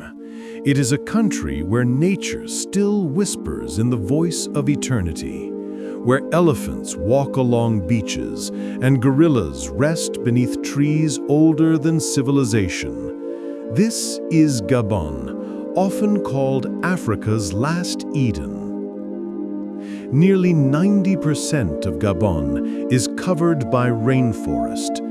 The Luango National Park stretches from savanna to sea, where hippos surf in the ocean waves and elephants leave footprints in the sand. Inland, the Ivindo National Park protects one of the most breathtaking sights in Africa. The Congo Falls, a cascade of white thunder plunging through jungle mist. The Ogui River winds through the country like a lifeline, its waters glinting beneath the canopy. Along its banks, villages of stilted houses stand reflected in still lagoons. Fishermen paddle between mangroves, their songs carrying through the humid air. The capital, Libreville, sits on the coast, a city of palms and sea breeze, where modern life brushes gently against the wild that surrounds it. Gabon is more than a refuge for wildlife. It is a vision of what balance between nature and humanity might be. Protected parks cover nearly a third of the nation, a bold promise to the planet. Here, life breathes freely. The forest hums, the ocean glows, and the earth remembers its first language. Gabon, where wilderness still holds the world's heart.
São Tomé and Príncipe, islands of emerald and cloud.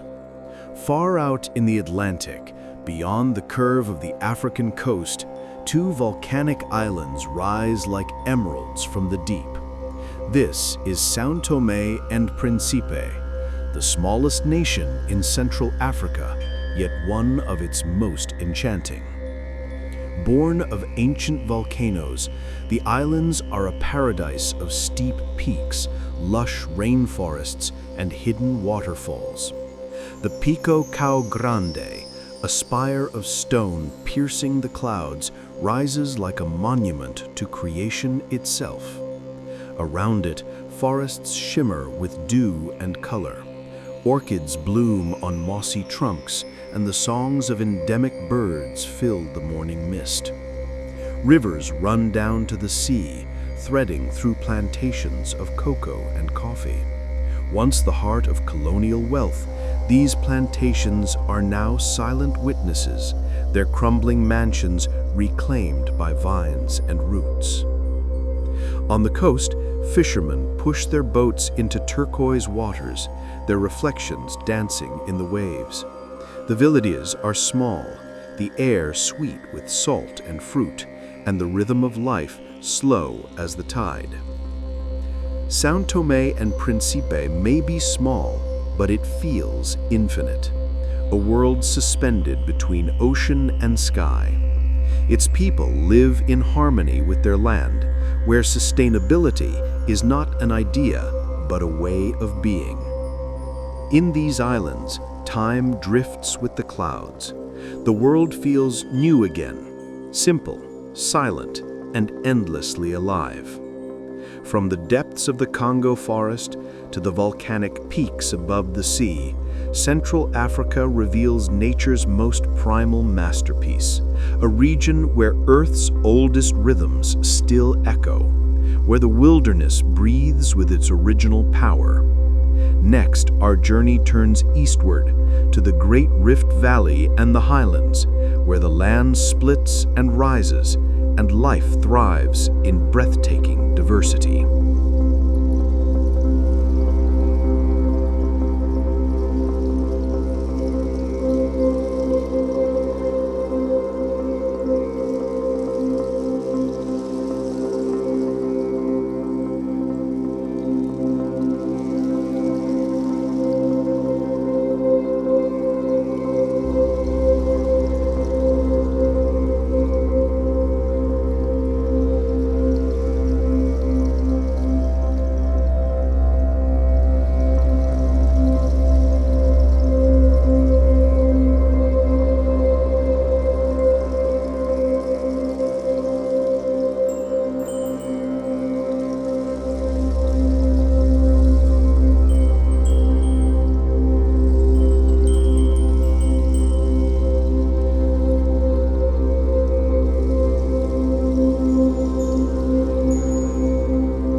Republic of the Congo, the Forest Kingdom.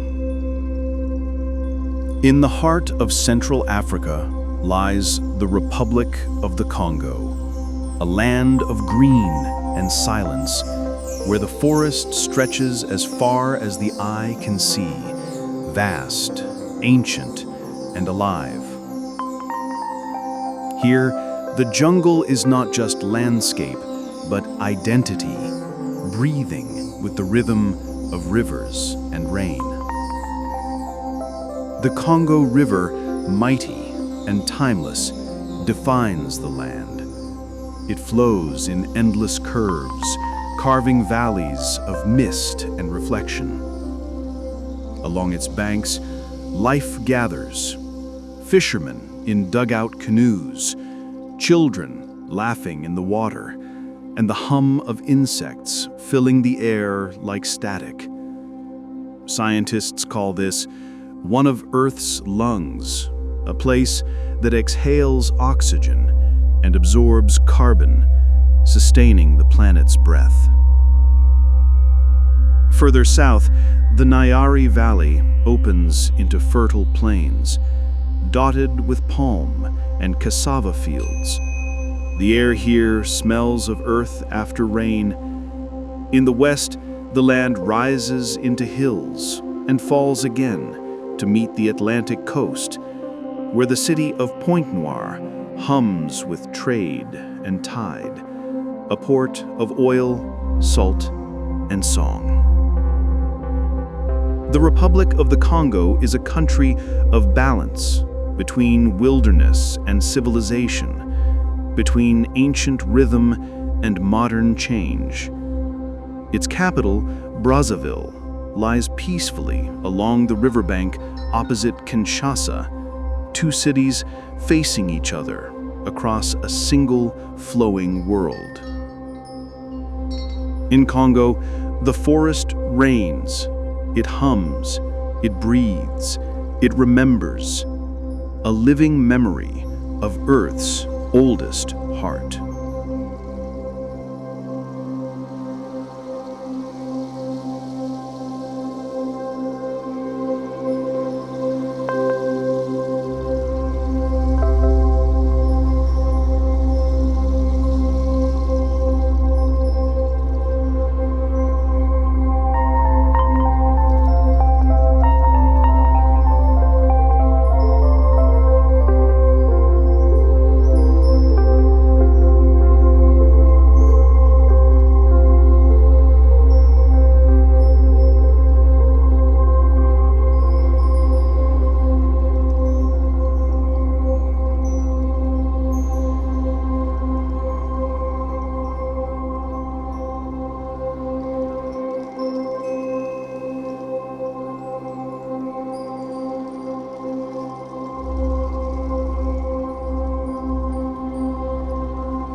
The Democratic Republic of the Congo, the river that swallows the sun.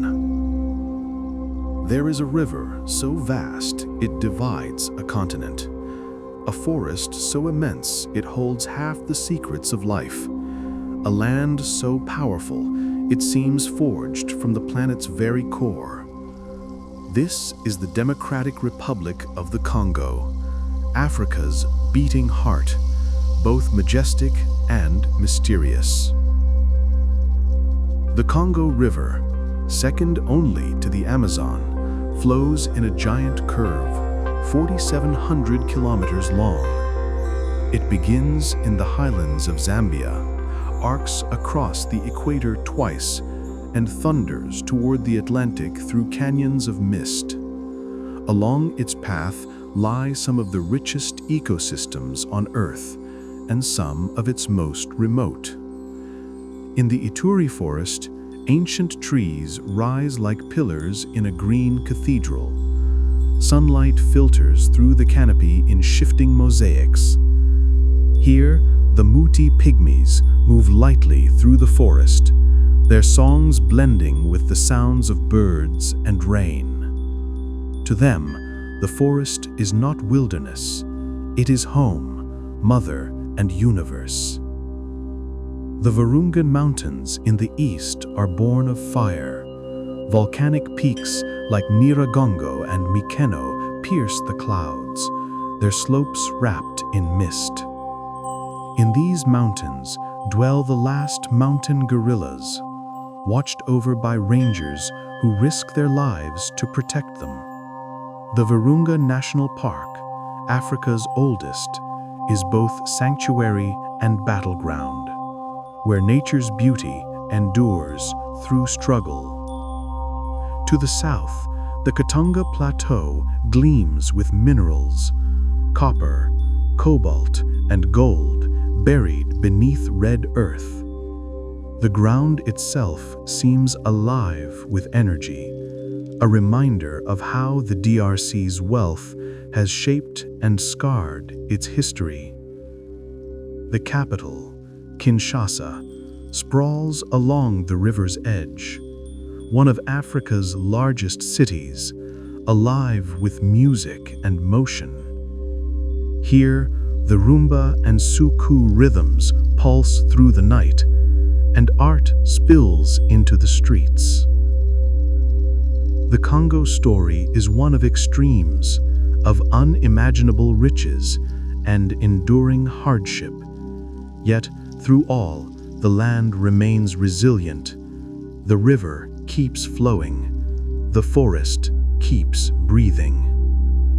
In the Congo, life is vast, wild, and eternal, a place where Earth's pulse beats loudest, deep beneath the canopy and the thunder of falling water.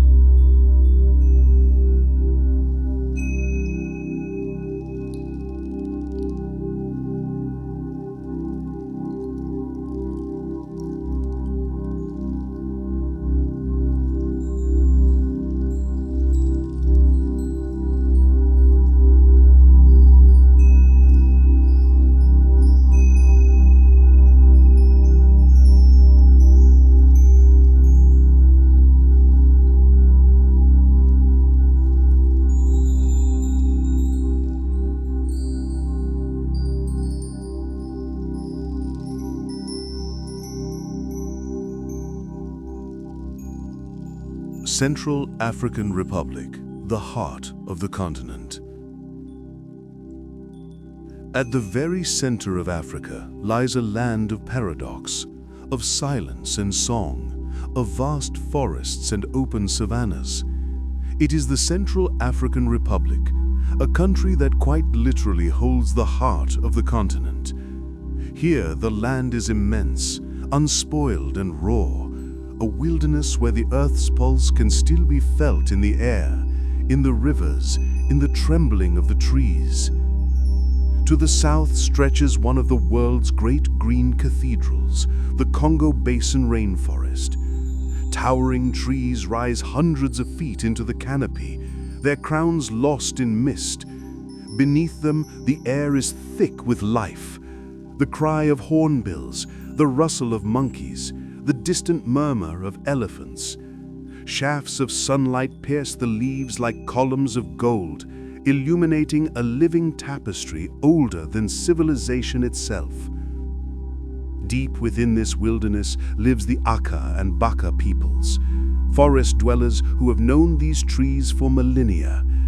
Their songs echo softly between the trunks, layered in rhythm and harmony that mirror the pulse of the jungle.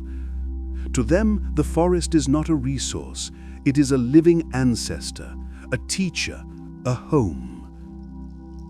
The country's rivers carve paths through this abundance.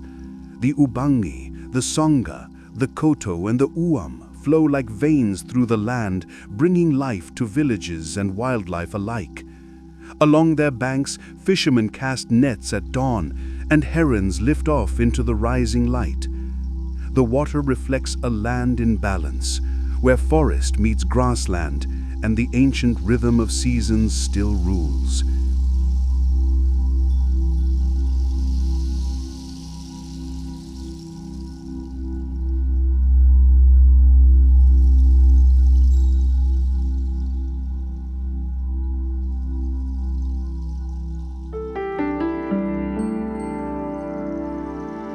East Africa, the Great Rift Valley.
Ethiopia, the land where time began. In the highlands of Ethiopia, the air is thin, the light golden, and the land ancient beyond memory. This is not just another country. It is the roof of Africa, the birthplace of civilizations, and perhaps the cradle of humankind itself. The land rises in dramatic folds of earth and stone. The Ethiopian highlands, sometimes called the African Alps, tower over deep valleys carved by rivers and time. The Simien Mountains thrust their jagged peaks into the clouds, home to gelada baboons that cling to cliffs where eagles ride the wind. To the north lies Lalibela, a city carved from living rock. Its monolithic churches, hewn from the earth in the 12th century, descend into the ground like portals to another world. Pilgrims wrapped in white climb its worn steps at dawn, their chants echoing through stone corridors as light spills like fire from the sky. In the east, the Danakil Depression sinks far below sea level, one of the hottest, most alien landscapes on Earth. Here, sulfur pools bubble in hues of yellow and green, and lava flows in slow rivers from the Ertaale volcano, called the Gateway to Hell. Yet even here, life endures. The Afar people, proud and resilient, live amid salt and flame, harvesting white gold from the desert's heart. The Blue Nile, born in the highlands near Lake Tana, cascades down the Tissisat Falls, the water that smokes, before merging with the White Nile to feed the world's longest river. Ethiopia is a land of contrasts, Christian and Muslim, mountain and desert, ancient and timeless. Its history echoes through the obelisks of Axum, through the hymns of its churches, and through the very bones of Lucy, our oldest ancestor, who still rests in its soil. Here on this sacred plateau, time feels circular. The past walks beside the present, and the future is born from the dust of beginnings.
Eritrea, the land between sea and stone.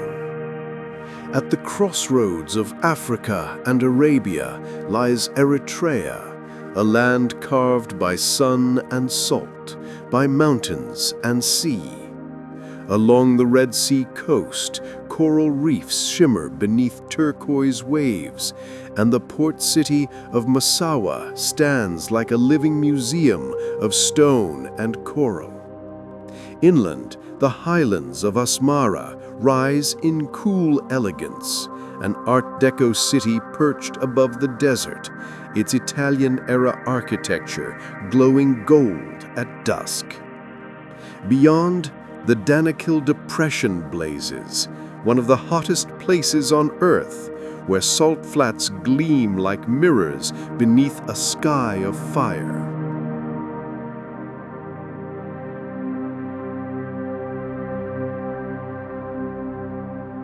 Djibouti, the gate of fire and sea. Tiny yet monumental, Djibouti sits at the meeting of continents, Africa and Arabia, divided by rift and sea.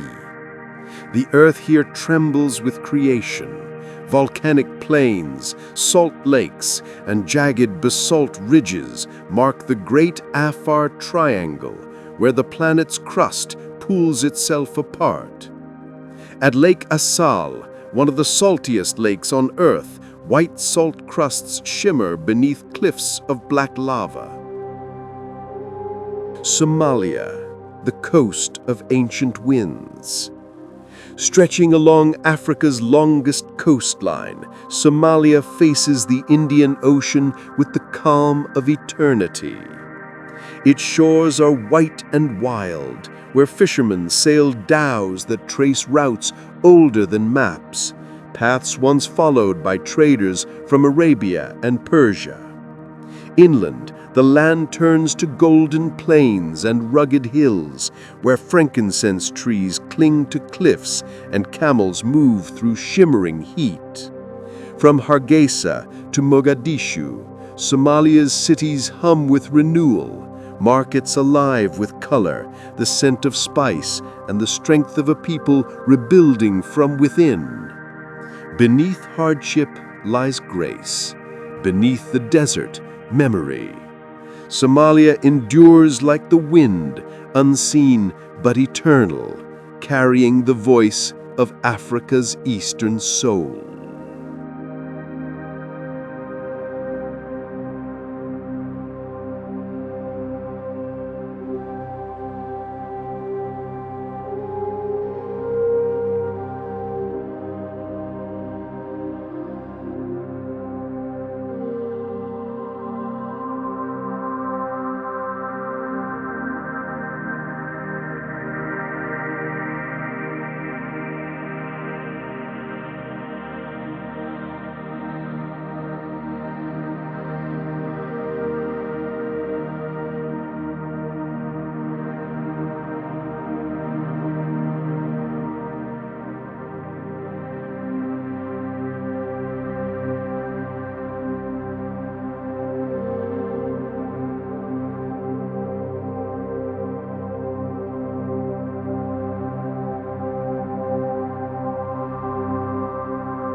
Kenya, where the earth still moves. To the south, the land opens wide into a canvas of color and life. This is Kenya, a nation where the earth itself seems alive, where the Great Rift Valley tears through the continent, and where every sunrise feels like the dawn of creation. The Rift Valley is a scar of beauty, stretching from Ethiopia to Mozambique. In Kenya, it widens into a landscape of lakes, Nakuru, Naivasha, Bogoria, and Turkana, each shimmering like liquid sky. Flamingos gather by the thousands, their pink wings painting the air in motion. To the north lies the Chalbi Desert, a sea of cracked salt and wind. To the east, the Tana River snakes through forest and plain, feeding life into the lowlands before surrendering to the Indian Ocean. And then there are the highlands, fertile, cool, and alive with farms and forests. Rising above them all, Mount Kenya, the country's namesake, stands cloaked in cloud and ice, an ancient volcano, second only to Kilimanjaro in height, sacred to the Kikuyu people who believe their god Ngai dwells upon its peak. In the Masai Mara, the savanna rolls toward infinity, a sea of grass, of acacia trees, and endless sky.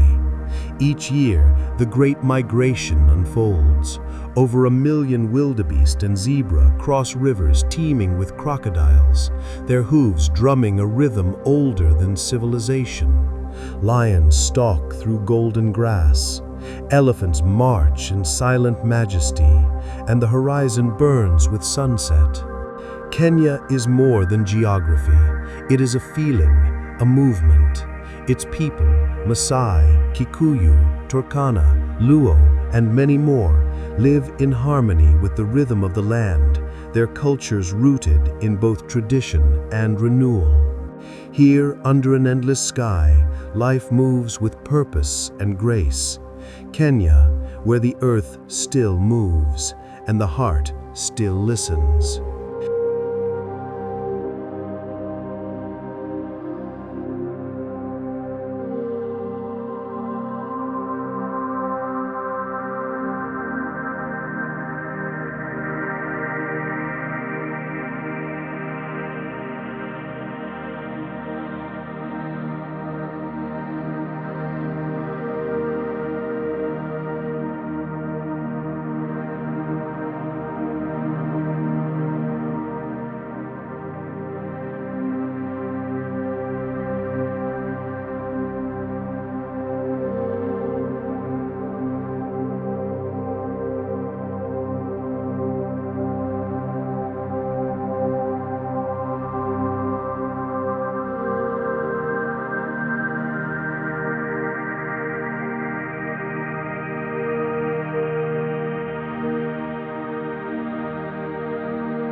Uganda, the Pearl of Africa.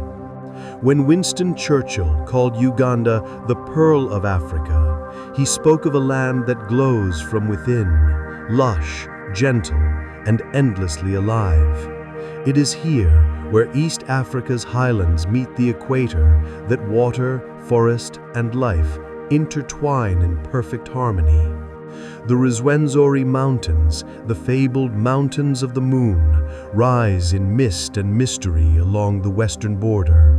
Their peaks are capped with glaciers that gleam above tropical forest, an alpine dream in the heart of the tropics. Rivers born here descend to the Albertine Rift, feeding lakes of unimaginable beauty: Victoria, Albert, Edward, and Kyoga, their surfaces mirroring sky and thundercloud alike. Orchestral hum with flute and heartbeat drum. The Nile, the world's longest river, begins its journey here. At Jinja, its waters surge from Lake Victoria in a torrent of white foam, beginning the 6,600-kilometer voyage north to the Mediterranean. In the dense forests of windy, impenetrable National Park, the air smells of rain and moss.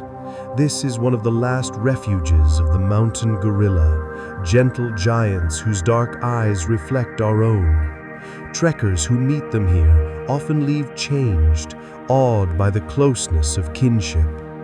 Uganda's people, Baganda, Acholi, Banyankole, and many others, carry the warmth of the land itself.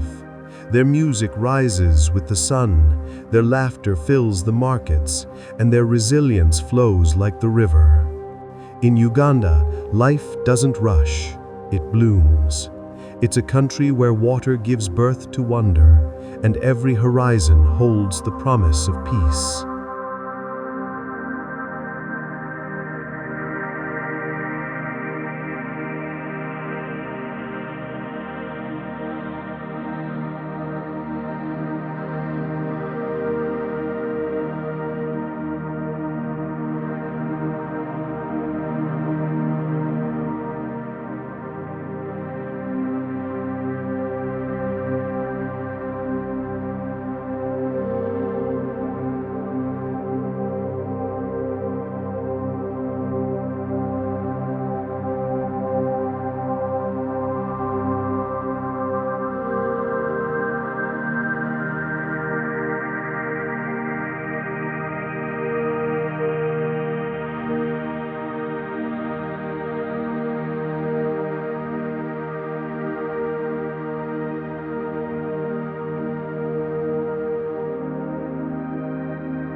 Tanzania, the kingdom of giants.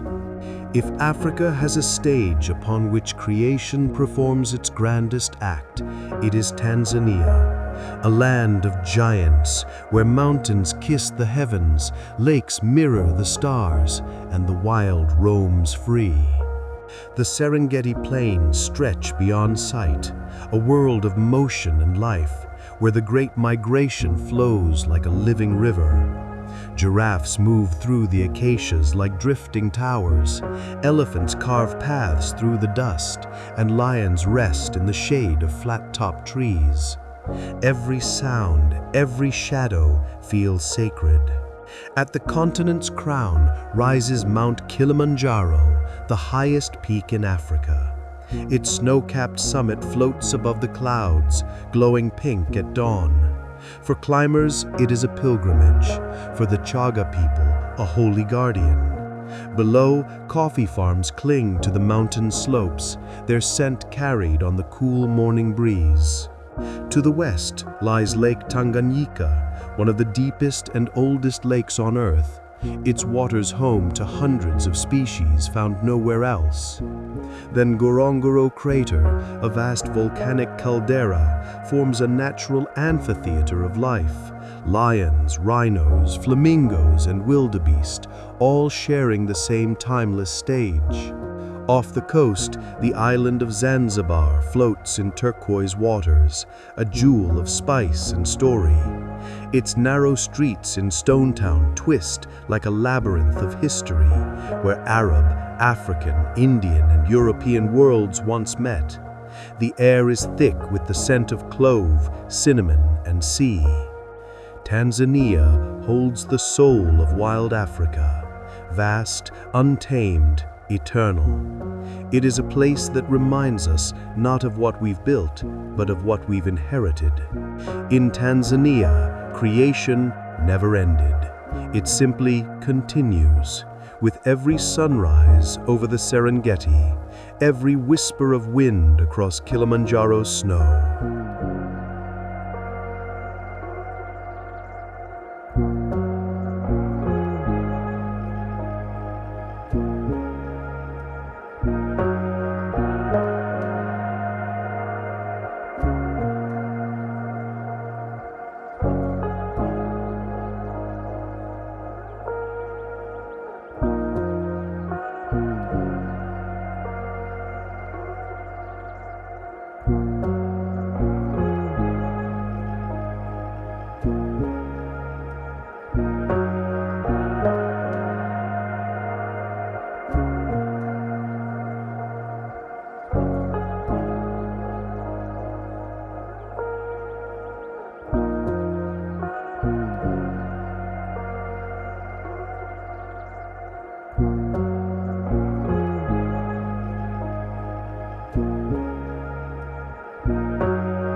Rwanda, the land of 1,000 hills. In the heart of Africa's highlands lies Rwanda, a land that rises and falls in endless green waves. They call it the land of 1,000 hills, a place where morning mist drifts across terraced slopes and the call of cranes echoes above mirror-like lakes. To the northwest, the volcano's national park stands cloaked in cloud, sheltering the last mountain gorillas, their dark eyes reflecting both strength and gentleness. Rwanda's beauty conceals deep scars, a nation that has faced unimaginable loss, yet rebuilt with grace and unity. Today, its hills bloom with tea and hope alike. Its cities hum with renewal. Here, life persists in rhythm with the earth, resilient, peaceful, and proud beneath the equatorial sky.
Burundi, the source of the Nile.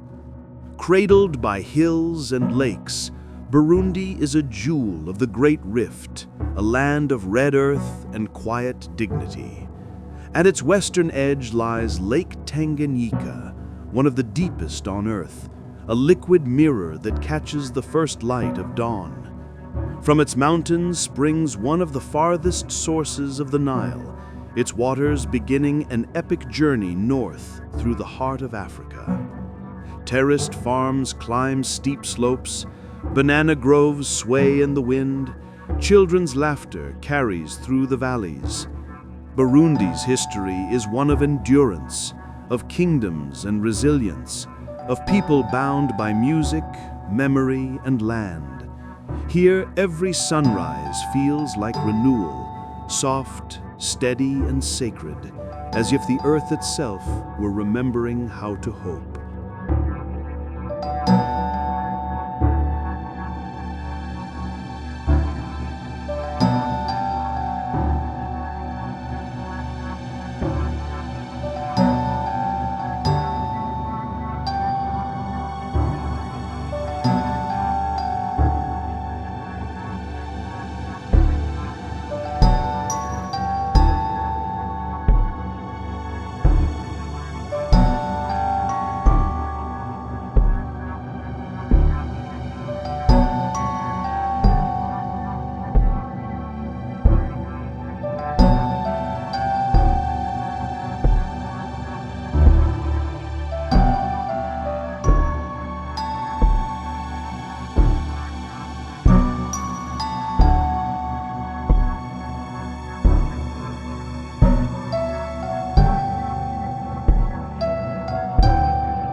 Chapter 5: Southern Africa.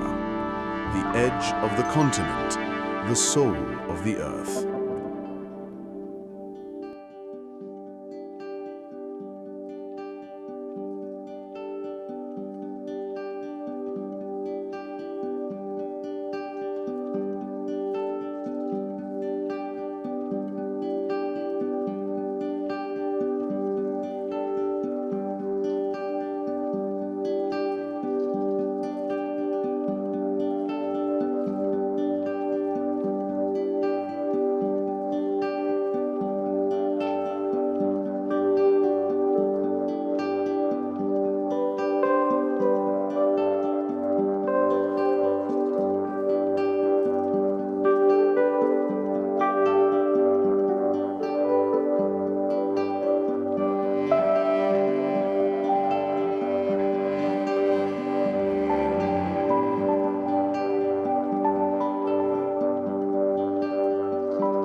Zambia, the land of falling water. In the heart of southern Africa, where rivers run like veins of silver and thunder roars from the earth itself, lies Zambia, a land shaped by water, wilderness, and wonder. The mighty Zambezi River defines this country. From its source in the distant highlands, it winds through plains and forests before plunging into the abyss of Victoria Falls, Mosi or Atunya, the smoke that thunders. Here, the world seems to end and begin again. Curtains of mist rise hundreds of feet into the sky, rainbows shimmer through spray, and the sound of falling water becomes the heartbeat of the continent. Downstream, the river carves deep gorges and forms tranquil pools where hippos and crocodiles bask beneath the African sun. Further north, the Bangweulu wetlands spread like a green labyrinth, home to the elusive shoebill stork, a bird that looks like it belongs to prehistory. In the east, the Luangwa Valley holds one of the greatest concentrations of wildlife on Earth. Herds of elephant wander through Mapane woodland, lions hunt at dusk, and the night fills with the haunting calls of hyenas and owls. Zambia is a land without hurry, where nature still writes the story. Its people live close to the earth, fishing, farming, and singing with the rhythm of the river. Here, the world flows in water and sound, a land of peace, of falling water, and of endless sky.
Malawi, the Lake of Stars.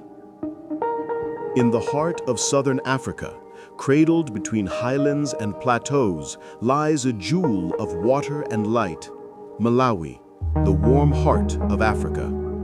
It is a land that breathes with the rhythm of its great lake, where the morning sun rises like a blessing over mirrored waters. To gaze upon Lake Malawi is to look upon eternity, a sea within a landlocked country, stretching beyond the horizon, calm yet infinite, alive yet eternal. The lake is the soul of Malawi, not merely a body of water, but a living presence, vast and shimmering. Covering nearly a fifth of the nation's surface, Lake Malawi runs more than 500 kilometers from north to south, its depths plunging far into the Earth's rift. It is said that when explorer David Livingstone first saw it, he called it the Lake of Stars, for at night the lanterns of fishing boats flickered upon its surface like constellations scattered across the heavens. Even today, those lights remain, hundreds of tiny fires swaying in the darkness, each one a heartbeat in the life of a people bound to water. Beneath the surface, another universe moves unseen. Over 1,000 species of cichlid fish, found nowhere else on Earth, dart through coral-like rocks, painted in colors that defy imagination: sapphire, gold, emerald, flame. Evolution has written its masterpiece here, shaping diversity through isolation, crafting beauty in secrecy. It is a living laboratory, a reminder that nature is both artist and architect. But Malawi's story is not only written in water. Beyond the lake's shores, the land rises into high plateaus and rolling hills, a mosaic of forests, tea estates, and red earth paths that wind between villages. The Nika Plateau, in the north, spreads like a grassy ocean, dotted with zebra and rowan antelope. In the morning, mist flows across its ridges like silk, revealing a wilderness that feels both African and alpine. To the south towers Mount Mulanje, the island in the sky, a granite giant that rises nearly 3,000 meters above the plains. Its slopes are cloaked in cedar and fern, its cliffs carved by ancient rivers. For generations, it has been both a landmark and a legend, a place of spirits, stories, and the echo of wind through the peaks.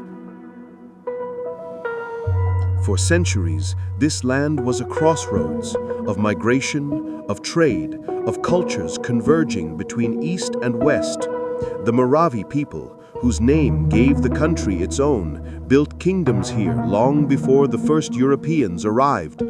Through the centuries of colonial rule, when Malawi was known as Nyasaland, the lake's calm surface mirrored storms of resistance.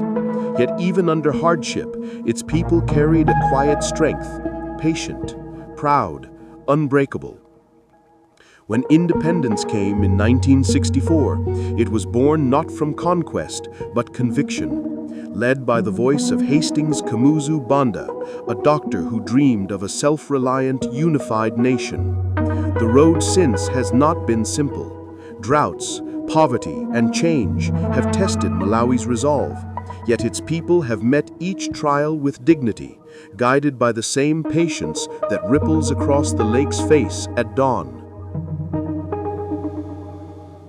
In the markets of Lilongwe and Blantyre, life moves in rhythms as old as the land.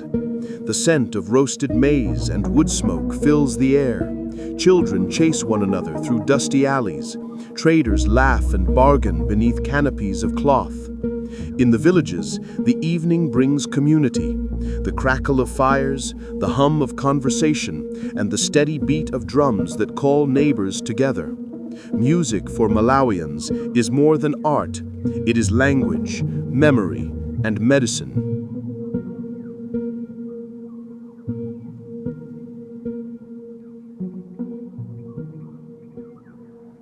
Zimbabwe, the ruins and the river. Across the Zambezi lies Zimbabwe. A country's name means house of stone, a nation built on endurance, history, and beauty. At its heart stands Great Zimbabwe, an ancient city of stone walls and towers that rise from the savannah. Built over 700 years ago by the ancestors of the Shona people, it was once a center of trade and power, gold, ivory, and culture flowing like the rivers that surround it. Its walls still whisper of kings, traders, and spirits that never left. The Matobo Hills, a sacred landscape of smooth granite domes, hold ancient rock art left by San hunter-gatherers, paintings of giraffes, antelope, and shamans dancing between worlds. It is said that the hills speak at night when wind passes through the rocks like a ghostly choir. To the west, the Victoria Falls mark the border with Zambia, a wonder shared, a symbol of strength. Further south, the Untouched National Park stretches across the dry plains, home to vast herds of elephant and buffalo, watched by lions beneath acacia shade. Zimbabwe's history has known greatness and hardship alike, yet through it all, the spirit of the people remains unbroken. Their songs, their crafts, their laughter rise like the river after rain. From stone to water, from ruin to renewal, Zimbabwe stands as a testament to time, to resilience, and to the unending heartbeat of Africa.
Mozambique, the ocean's memory. Along Africa's southeastern edge lies a country shaped by both fire and water, a land where the sea sings of centuries and the land breathes in rhythm with the tides. This is Mozambique, a coastline of light and memory, stretching over 2,400 kilometers, washed by the Indian Ocean and warmed by the spirit of its people. Here, the ocean is not merely a border, it is history itself, a vast mirror reflecting stories of migration, trade, and survival. For 1,000 years, dhows with curved sails have glided across these waters, linking Africa to Arabia, India, and beyond. On their decks traveled not just goods, ivory, gold, and spices, but also ideas, languages, and dreams. The coast of Mozambique shimmers with islands that seem to float between sea and sky. the Bazaruto Archipelago, the Quirimbas, and Ilha de Moçambique, the old coral stone island that once served as a gateway to the world. Today, the echoes of empire remain in the narrow streets of that island, Portuguese arches standing beside Swahili courtyards, while children play among weathered fort walls that have seen centuries of change. The land itself is vast and varied. From the sandy shores, it rises into savannas and wetlands, to the shadowed heights of the Chimanimani Mountains on the Zimbabwean border. Here, mist clings to the forest canopy, and waterfalls thread through cliffs that guard secrets of ancient stone and life. In the Gorongosa National Park, once scarred by war, the wilderness is alive again. Elephants roam freely, lions return to their ancestral plains, and the earth heals beneath the careful hands of conservationists. Mozambique's story has always been one of endurance. Colonized by Portugal for nearly 5 centuries, it was a nation whose wealth was extracted, whose voice was subdued. But from struggle came strength. The long war for independence, led by Frelimo under Samora Machel, was not just a fight for territory, but for identity. And when independence was finally won in 1975, it carried the weight of both joy and loss, for freedom is never without cost. But the peace was fragile. Civil war followed, brother against brother, ideology against ideology. Villages burned, and the rhythm of life faltered. Yet through those years of hardship, Mozambique's heart never stopped beating. Its people held on to song, on to hope, on to the promise that the rains and peace would one day return. And they did. Today, Mozambique stands renewed. From Maputo, the capital, to the villages of the north, life hums with quiet determination. Along the city's waterfront, the Indian Ocean glows like molten glass at sunset, and the sounds of marabenta music drift from cafes, guitars, drums, and voices weaving together a melody both joyous and nostalgic. Markets bustle with color, mangoes, cashews, and spices perfuming the air. Bright capulana fabrics flutter like tropical birds. Fishermen sell their morning's catch beside women who laugh and trade stories. In the countryside, red earth stretches beneath acacia and baobab trees. Farmers bend to tend maize and cassava fields. Children chase goats across the plains, and rivers wind through the land like threads of silver. The Zambezi River, mighty and ancient, cuts across the nation, feeding the delta and sustaining life from mountain to sea. It is a river of myth, its current whispering tales of both destruction and renewal. The north, near the border with Tanzania, lie the Quirimbas Islands, where coral reefs bloom like gardens beneath clear water, and sea turtles nest on deserted beaches. At night, the air fills with the scent of salt and clove, and the stars appear brighter than anywhere else on Earth. To stand here is to feel the pulse of the planet, the quiet rhythm of a world that has survived both storm and time. Mozambique's identity is a blend, African and Arab, Portuguese and indigenous, ocean and earth. It is a place where languages mix like currents, where faiths coexist in harmony, and where resilience runs deeper than the tides. The scars of history remain, yes, in the poverty that lingers, in the memories of conflict, but they are softened by laughter, by renewal, by the courage of a generation that builds peace not through politics, but through compassion. There is a saying in Mozambique, "The sea forgets nothing." And indeed, the ocean remembers the songs of sailors, the cries of struggle, the whispers of love carried by the wind. But it also forgives, always washing the land clean with every dawn. At day's end, as the sun sinks into the Indian Ocean, the light turns gold, then crimson, then soft violet. Fishermen return to shore, their silhouettes etched against the dying glow. Children run to meet them, laughter blending with the cry of gulls. The rhythm of life continues, unbroken, eternal. Namibia, the desert that dreams. There is a silence so deep, it feels like the earth is holding its breath. That silence lives in Namibia, a country of sand, stone, and soul, where the desert dreams in color and light. The Namib Desert, one of the oldest in the world, stretches along the Atlantic coast like a golden sea. Its dunes, especially those of Sossusville, rise higher than cathedrals, glowing red at dawn and silver at moonrise. The wind shapes them endlessly, erasing footprints within minutes.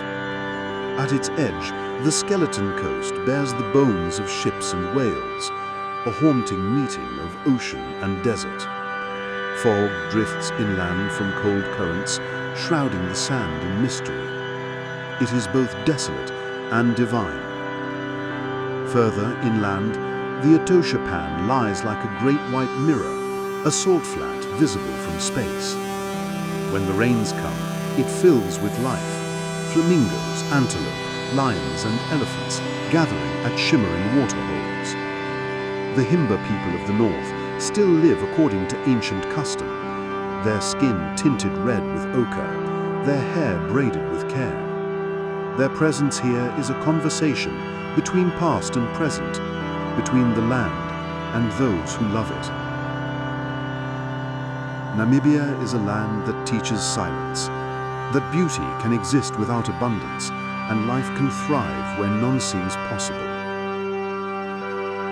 Here, the desert is not empty, it is eternal, a memory of earth before memory began.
Botswana, the wild sanctuary. If the spirit of Africa could be found in one vast, untamed wilderness, it might live in Botswana. This is a land of water in the desert, of life blooming where there should be none. At its heart lies the Okavango Delta, one of the most extraordinary ecosystems on Earth. Each year, waters from Angola flood into northern Botswana, spreading across the Kalahari sands to form a vast inland oasis. From the air, it looks like a green handprint pressed into the desert. As the water flows, life awakens. Elephants wade through papyrus swamps. Leopards stalk antelope on dry islands, and fish eagles cry from acacia branches. The delta breathes like a living organism, pulsing with the rhythm of flood and drought. To the south spreads the Makadi Kadipan, an endless salt flat shimmering under the sun. In the wet season, it transforms into a shallow lake where flamingos gather by the tens of thousands, painting the horizon pink. Botswana's people have long understood the gift of the wild. Nearly 30% of the country is protected, a remarkable promise to nature and the future. Here, life and land exist in perfect balance. Botswana, where the wilderness reigns, not by force, but by grace.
South Africa, the Rainbow Land.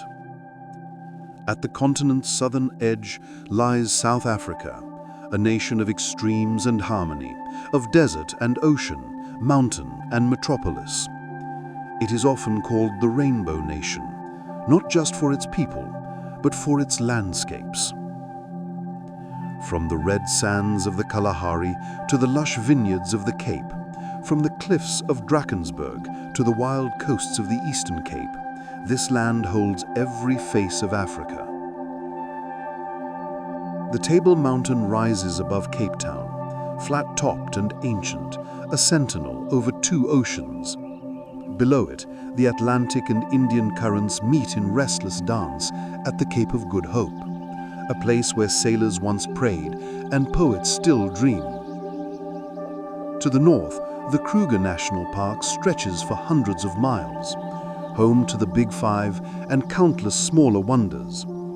At dawn, the light spills gold over acacia thorns, and the call of a lion rolls across the plains like thunder.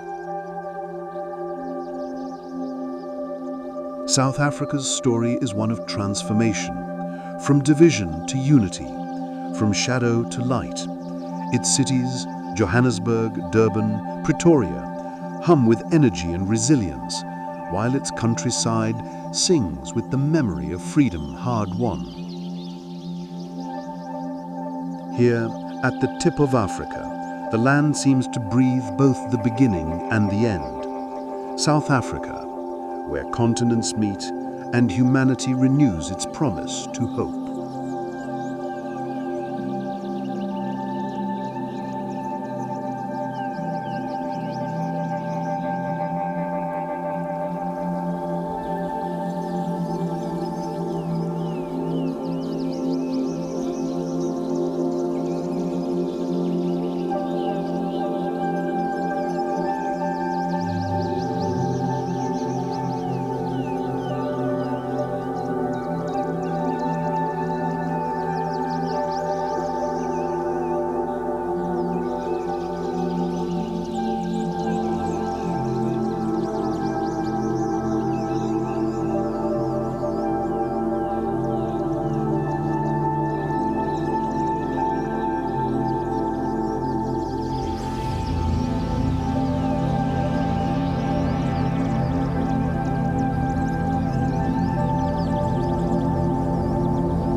Lesotho, the kingdom in the sky.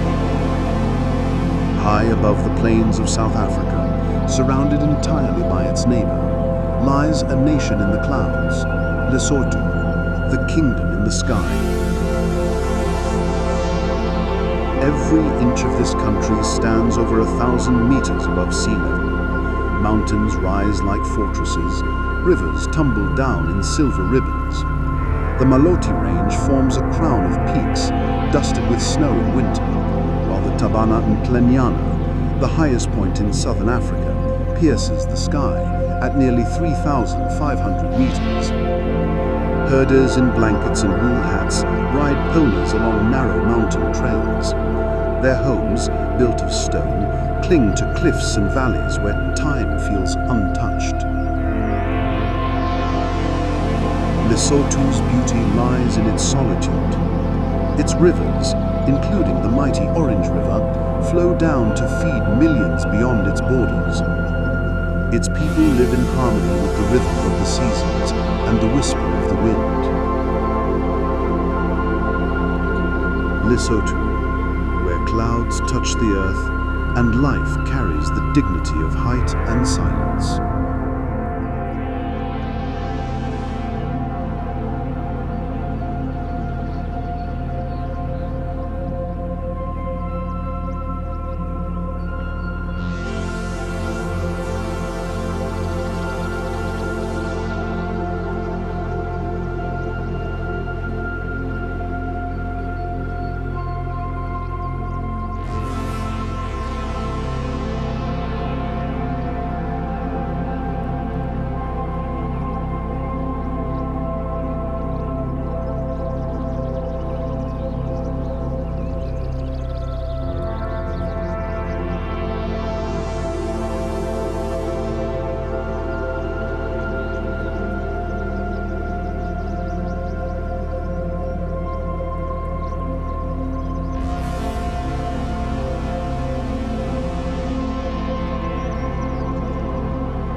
Eswatini, the kingdom of hills and heritage.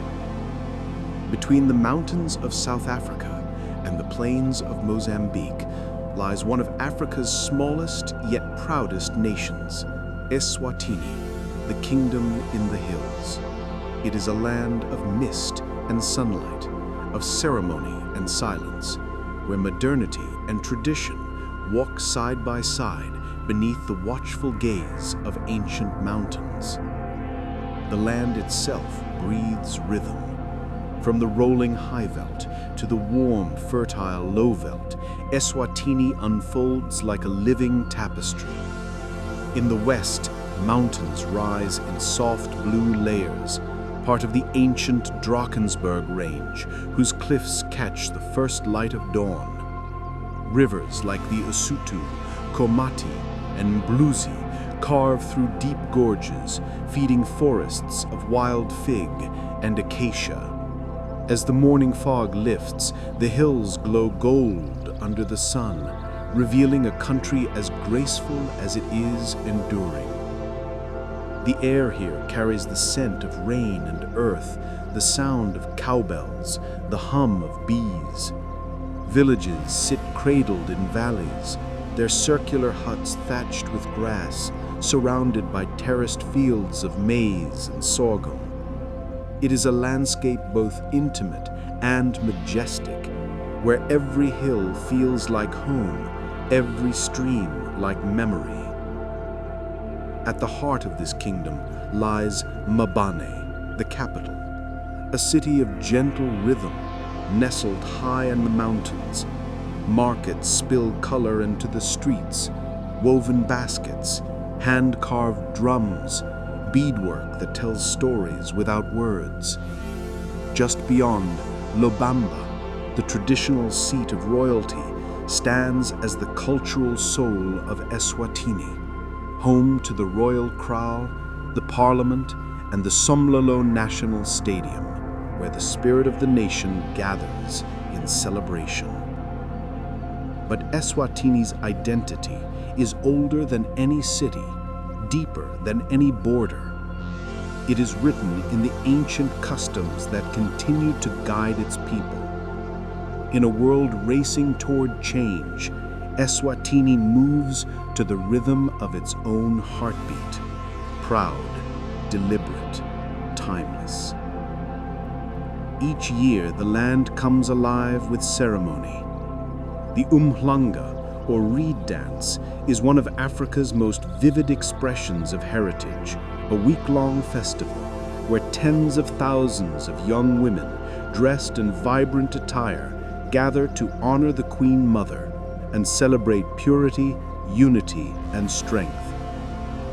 Their reed bundles sway in the sun like golden waves, and their songs rise over the hills, songs that speak of identity, dignity, and belonging. Later in the year, the Inkwala, or first fruit ceremony, marks renewal. It is a ritual of kings and ancestors, of sacred fire and harvest. The king of Eswatini, a living symbol of unity, leads his people in giving thanks for the year's abundance and seeking blessing for the next. The ceremony links every Swazi heart, from farmer to monarch, in shared gratitude to the land that sustains them. This deep reverence for tradition exists alongside a landscape of surprising diversity. In the Halane Royal National Park, white and black rhinos graze beneath ancient trees, their shadows stretching across red earth.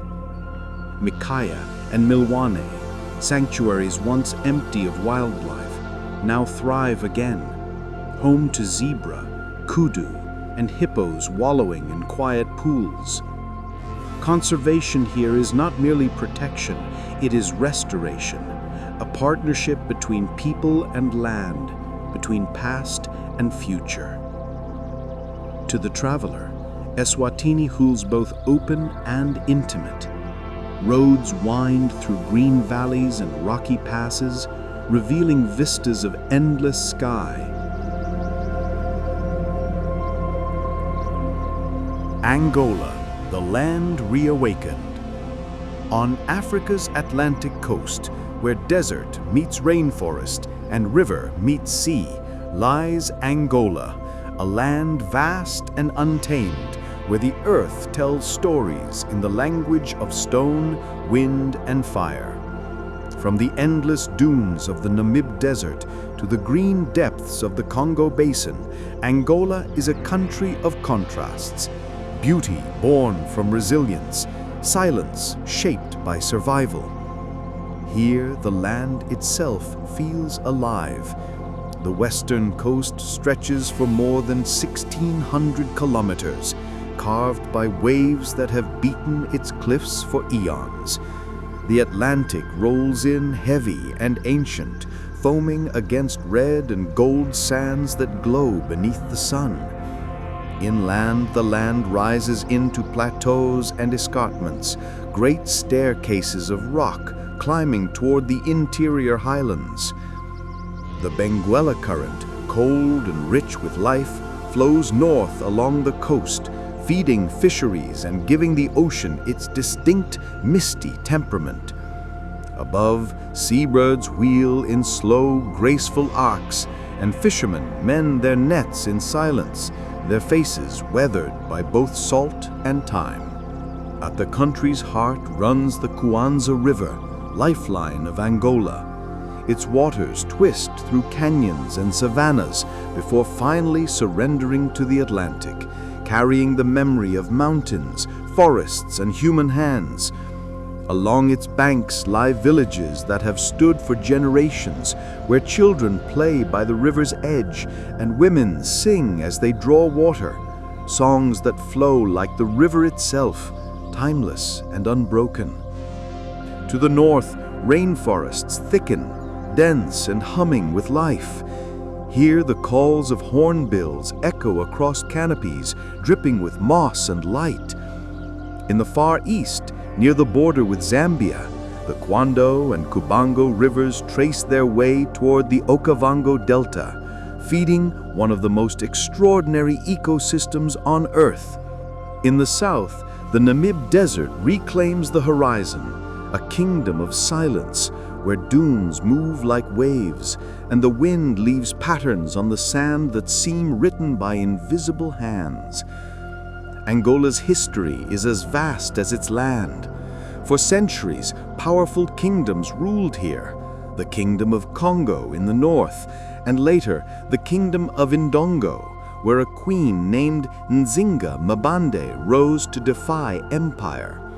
Warrior, diplomat, and visionary, she resisted Portuguese colonization with strategy and courage, her name echoing through time as a symbol of strength and sovereignty. Colonial rule, however, reshaped the land.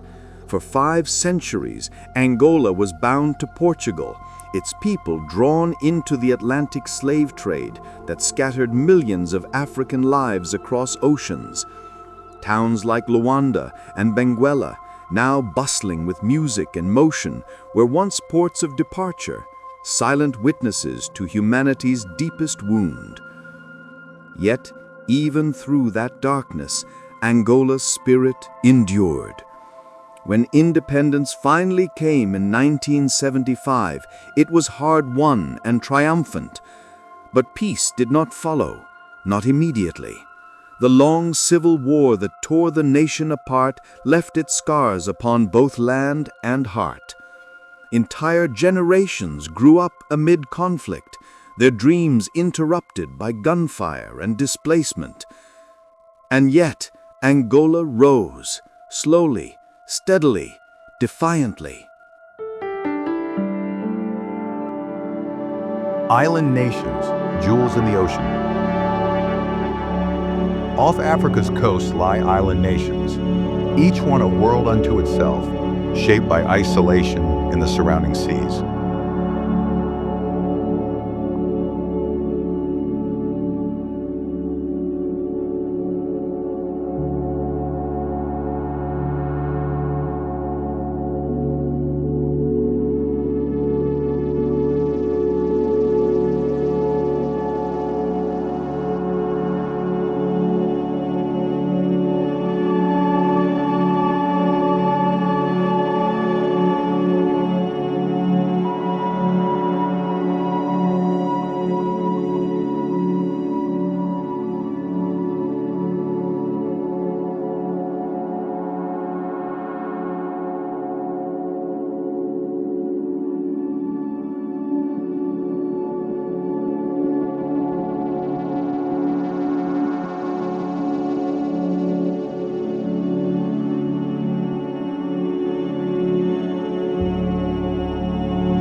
Madagascar, the island of life itself. Off the coast of East Africa, adrift in the Indian Ocean, lies an island so ancient and alive it feels like another world. This is Madagascar, a living ark where evolution has written its own story. Separated from the African mainland for over 80 million years, Madagascar became a world unto itself. Here, the ordinary became extraordinary. Baobabs rise like pillars of time, their trunks swollen with centuries of rain and memory. Lemurs leap through the canopies, their golden eyes catching the light of dawn. And in the shadows, chameleons shift their colors with quiet grace, tiny magicians born from patience and adaptation. From the emerald rice terraces of the highlands to the spiny forests of the south, the land transforms in endless rhythm. The avenue of the baobab stands like an ancient congregation, trees older than empires watching over red dust and sunset. Along the east coast, the rainforests of Masoala shimmer with mist, green cathedrals of ferns and orchids, where rain sings on the leaves like prayer. But Madagascar's beauty is matched by its fragility. Centuries of isolation made its creatures unique and vulnerable. Today, conservationists and communities fight to preserve what time and tide have left untouched. For here, every leaf, every bird, every breath of wind is part of a story older than humanity. The Malagasy people carry this same spirit, descendants of voyagers from Africa and Southeast Asia, united by language, rhythm, and resilience. From the markets of Antananarivo to the fishing villages of the coast, their songs rise like the ocean breeze, blending sorrow and joy, memory and hope. Madagascar is not just an island, it is a planet in miniature, a sanctuary of life, beauty, and endurance. A reminder that isolation can create not emptiness, but wonder.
Seychelles, the garden of the Indian Ocean. Scattered across the Indian Ocean like jewels cast by the gods, the Seychelles are islands of rare perfection, granite peaks rising from turquoise water, wrapped in coral and cloud. On Mai, mountains plunge into rainforest and white sand.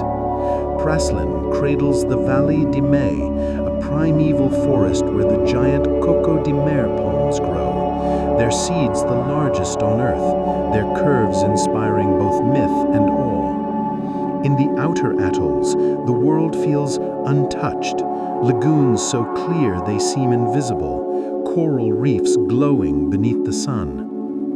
Music swells softly.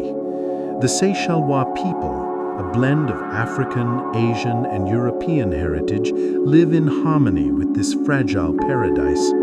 Their Creole language carries the melody of the sea, a fusion of histories woven into the rhythm of daily life. In Victoria's markets, spices, coconuts, and laughter mingle in the humid air, while fishermen sail out at dawn on waters that have fed generations.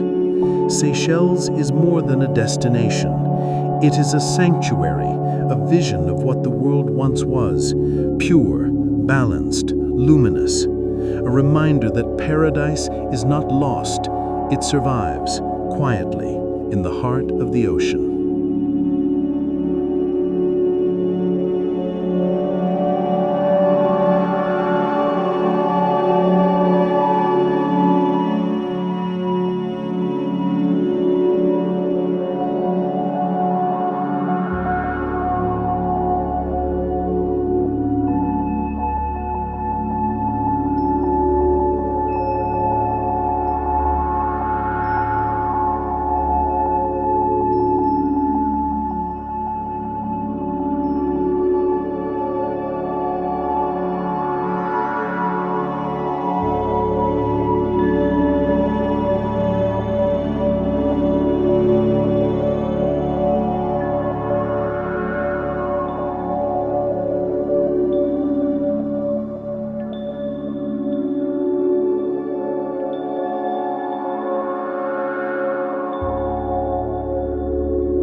Mauritius, the island of rebirth.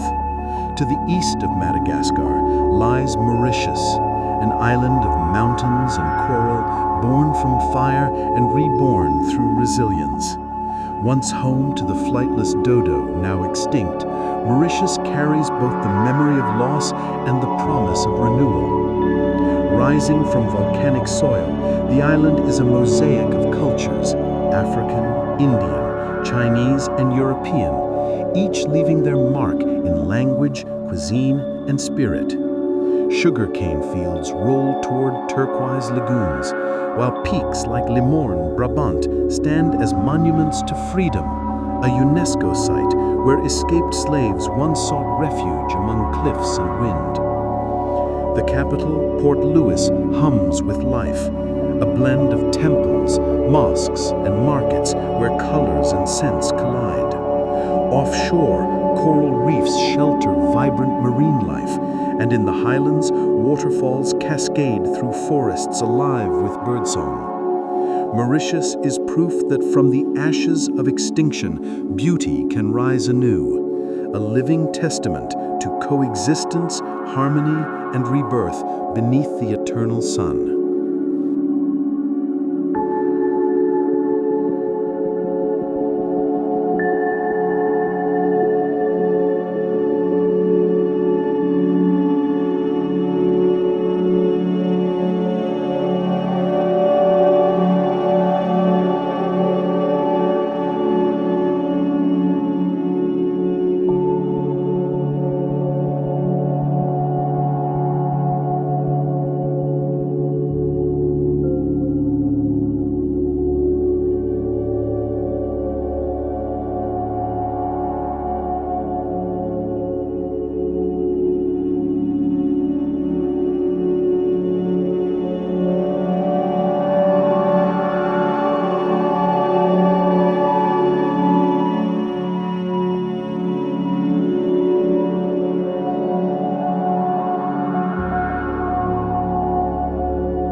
Comoros, the islands of perfume and fire. Between Madagascar and the coast of Africa, where the sea glows turquoise and the earth smells of clothes, lies Comoros, 4 islands adrift between Africa and Arabia, shaped by fire and fragrance.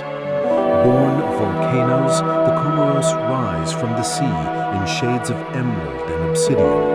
On Grande Comore, the great volcano Karthala still breathes, its vast crater a reminder that creation here is ongoing. To the south, Moheli shelter coral reefs and sea turtles, while Anjouan and Mayotte, each with their own histories and heartbeats, cling to green mountains wrapped in mist. The air is heavy with scent, ylang-ylang, jasmine, vanilla, the ingredients of perfume carried across the world. For centuries, traders from Arabia, Africa, and Asia have anchored here, not only bringing goods, but language, faith, and song. The Swahili culture that blossomed along the coast of East Africa found its purest voice in these islands, where mosques gleam white beside coconut palms and children's laughter drifts across the waves. Life in the Comoros moves with the rhythm of the tide, fishermen casting nets, women weaving mats in the shade, prayers rising with the call of the sea. And though storms have tested these shores, both political and natural, the islands remain resilient, carried by the grace of a people who live between ocean and sky. The Comoros are a poem of fragrance and fire, an archipelago where creation, faith, and endurance bloom together in the heart of the sea.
Cabo Verde, the islands of wind and song. Far off the coast of West Africa, where the Sahara's breath meets the Atlantic, lie the Cabo Verde Islands, born of volcanoes, shaped by wind and bound by music. 10 islands, each a different note in the same melody, some green with life, others arid and vast. On Santiago, mountains rise over valleys of sugarcane and history. On Sal and Boa Vista, dunes drift into turquoise seas. At the heart of it all stands Fogo, the island of fire, where the Pico de Fogo volcano still smolders, its slopes black with memory, its summit touching the clouds. Cabo Verde's people are seafarers, poets, and dreamers. Their music, Morna, made famous by Cesaria Evora, carries the ache of distance, the beauty of longing. From Mindelo's harbor cafes to the windswept cliffs of Santo Antão, voices rise in song, not of sorrow, but of resilience.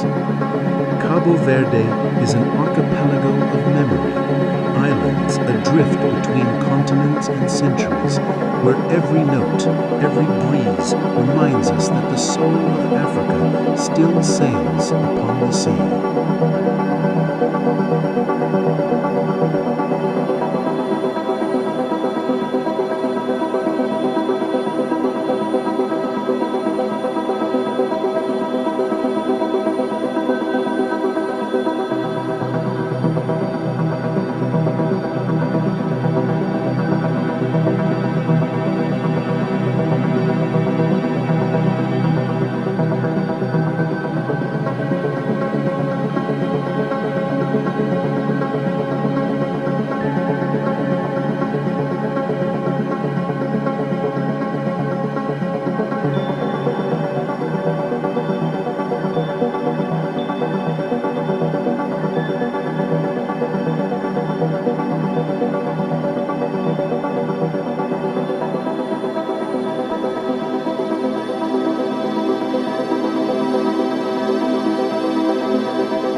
54 nations, 54 stories.